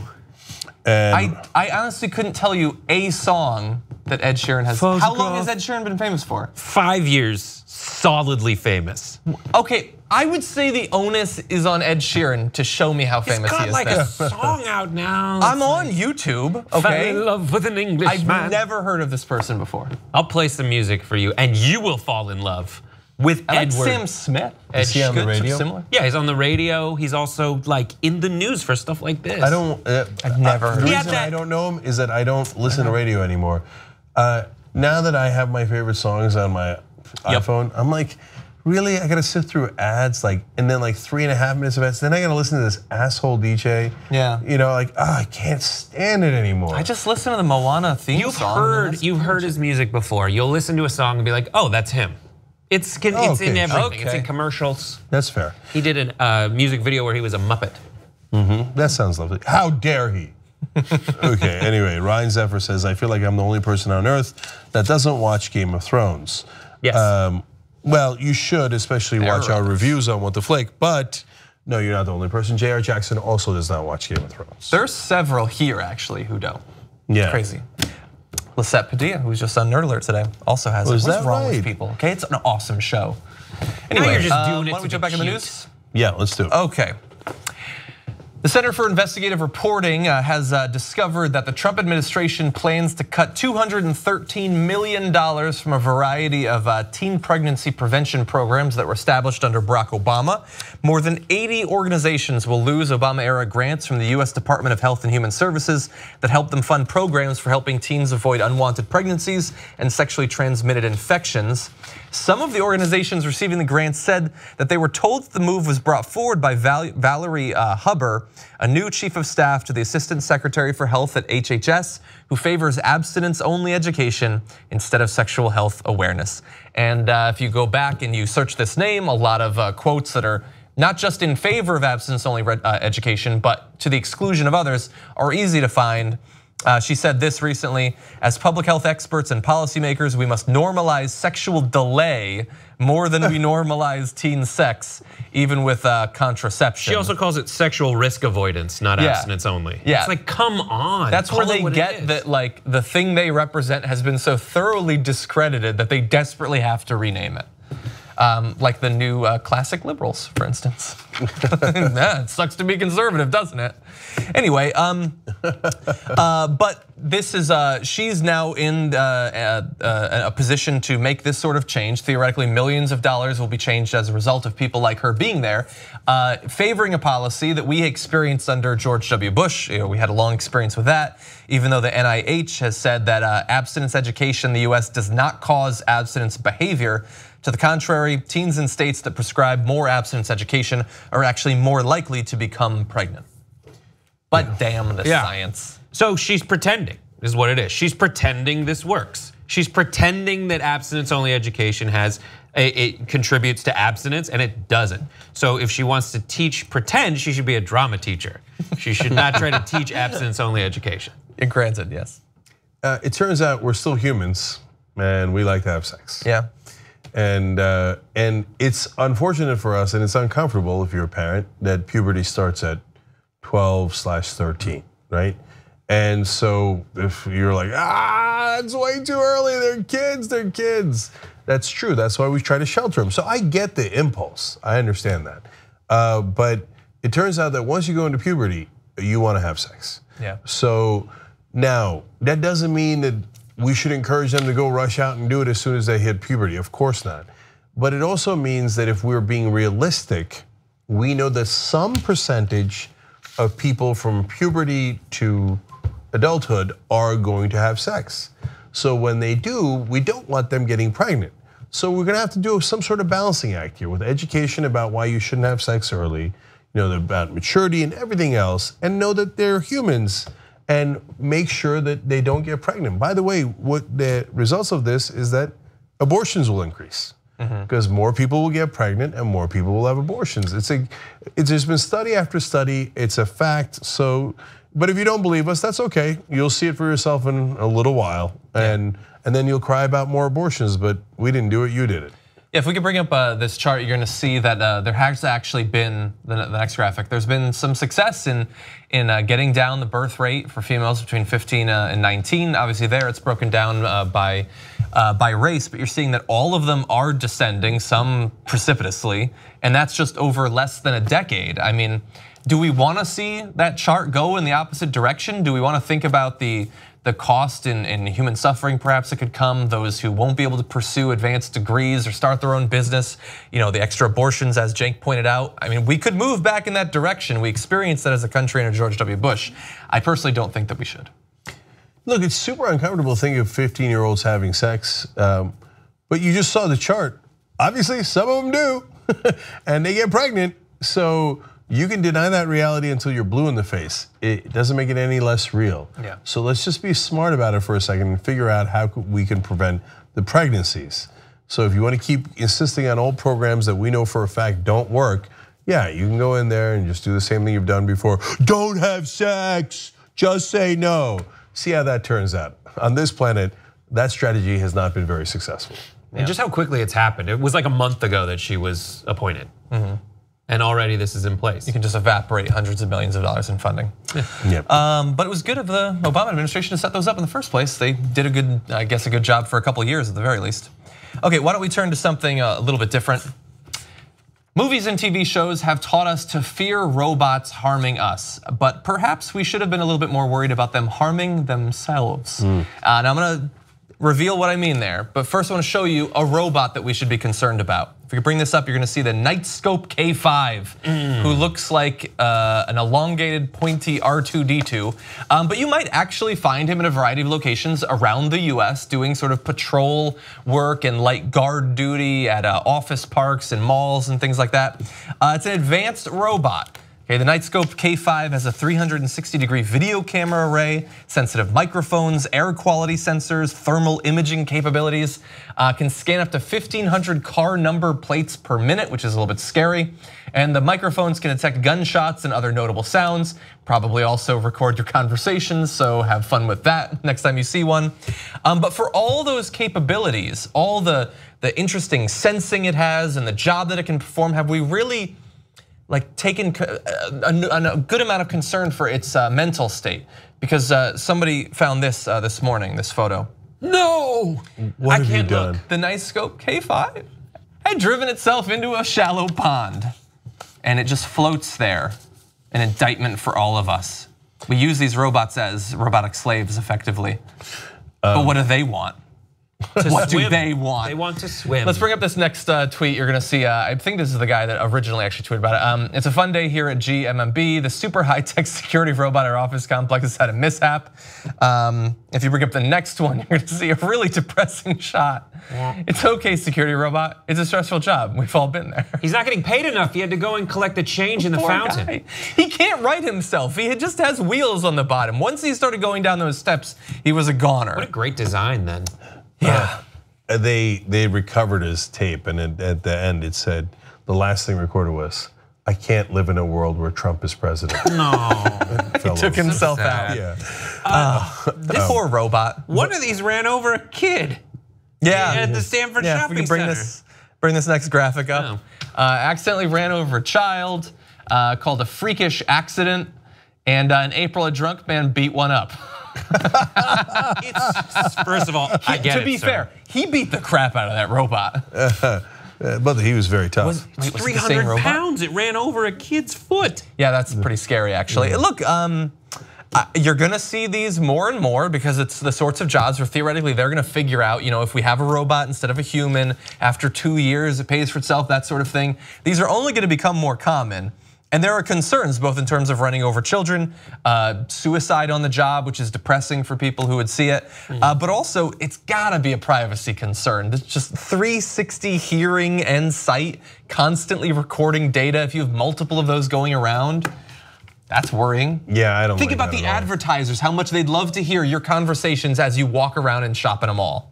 Yeah. Oh, they're definitely gonna be doing data mining of that. There's no question about that. And all it wants to do is learn to love.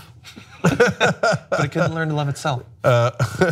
So by the way, you mentioned that it had that it was depressed because it has low wages. It's actually literally true. They are paying $7 per hour to the company, of course, that built it, right?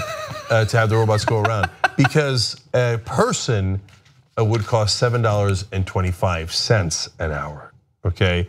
Now, if you want to jump in a lake, that's the really depressing part. The national minimum wage is $7.25, but they've created these robots because they cost a quarter of a dollar per hour less than you do. Ugh, that's depressing.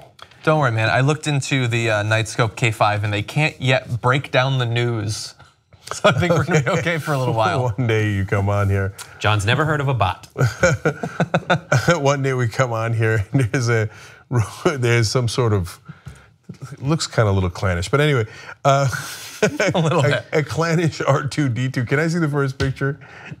Okay, I'm surprised nobody made that comment before. And of course I'm kidding, guys. Just calm down. It looks cute, I think. Yeah, it's a cute clan robot. Anyway, and he's R2KKK. And you turn on the Young Turks, he's sitting here going, "We are going to have an awesome show for you tonight. I know what you are thinking. what is this? And you know what you're gonna say? What? Of course. Okay, last story. Initiating elbow drop. Okay, this is fun, but a little bit serious.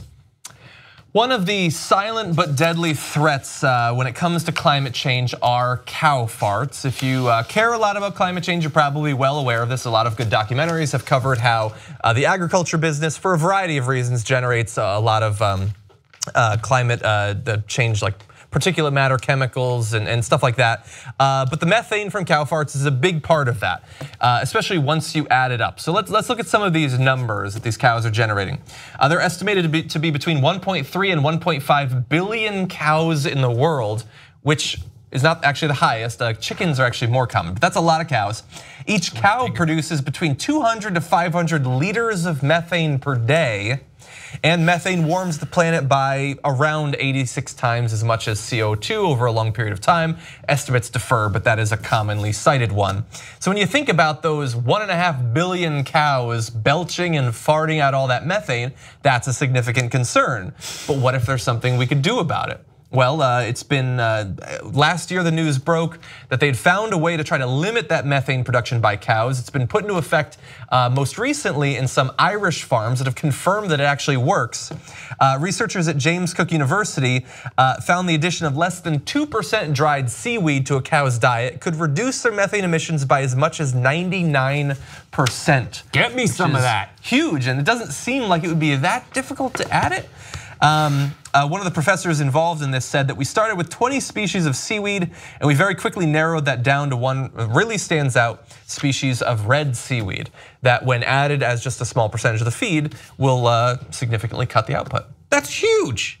Back in the 90s, there was an episode of Sequest DSV where they mentioned like that's why we banned cows. It was like it took place in the future when the ice caps had melted or something like that, and they had a pet talking dolphin. But anyways, it was a science fiction show that was like look back on the ravages of climate change and said, yeah, we had to ban cows because the farts were too intense. This is great. This avoids such a huge part of it for anyone who's seen Cowspiracy and then tweeted me about it.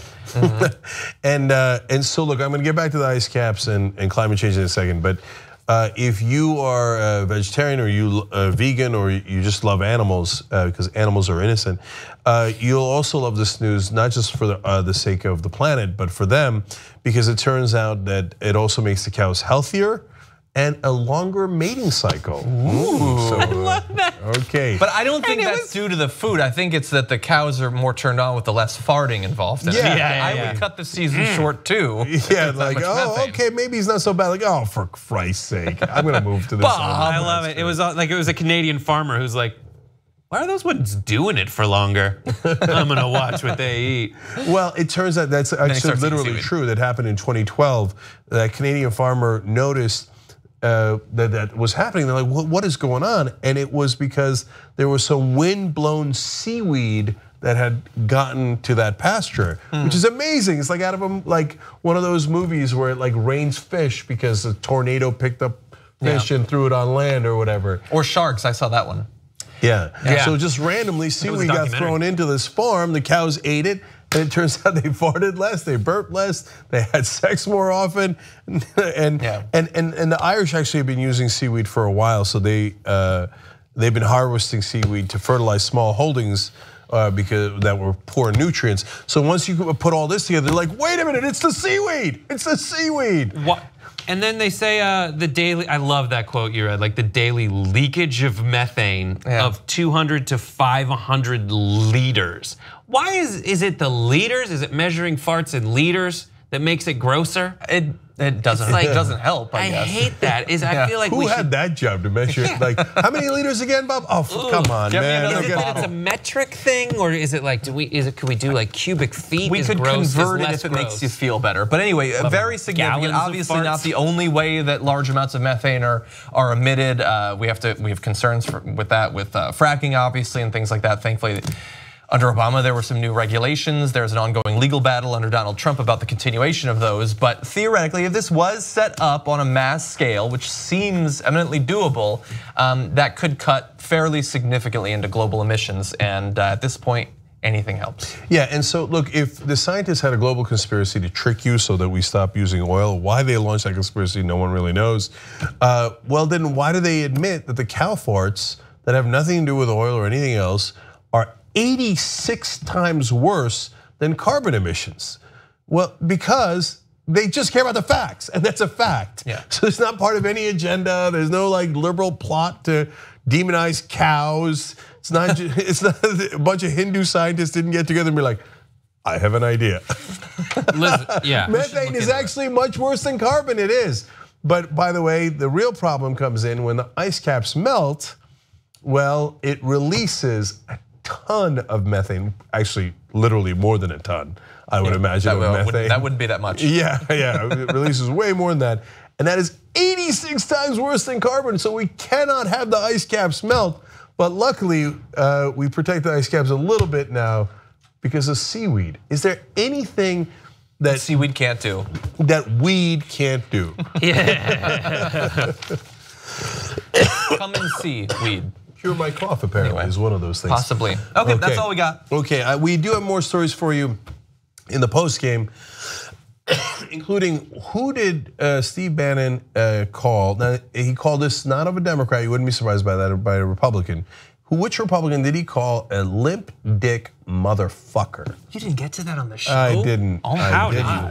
Because it was too long. I can't. Okay, so anyway, we'll do it in the post game. TYTnetwork.com/join. Free TYT is the promo code. Bye bye.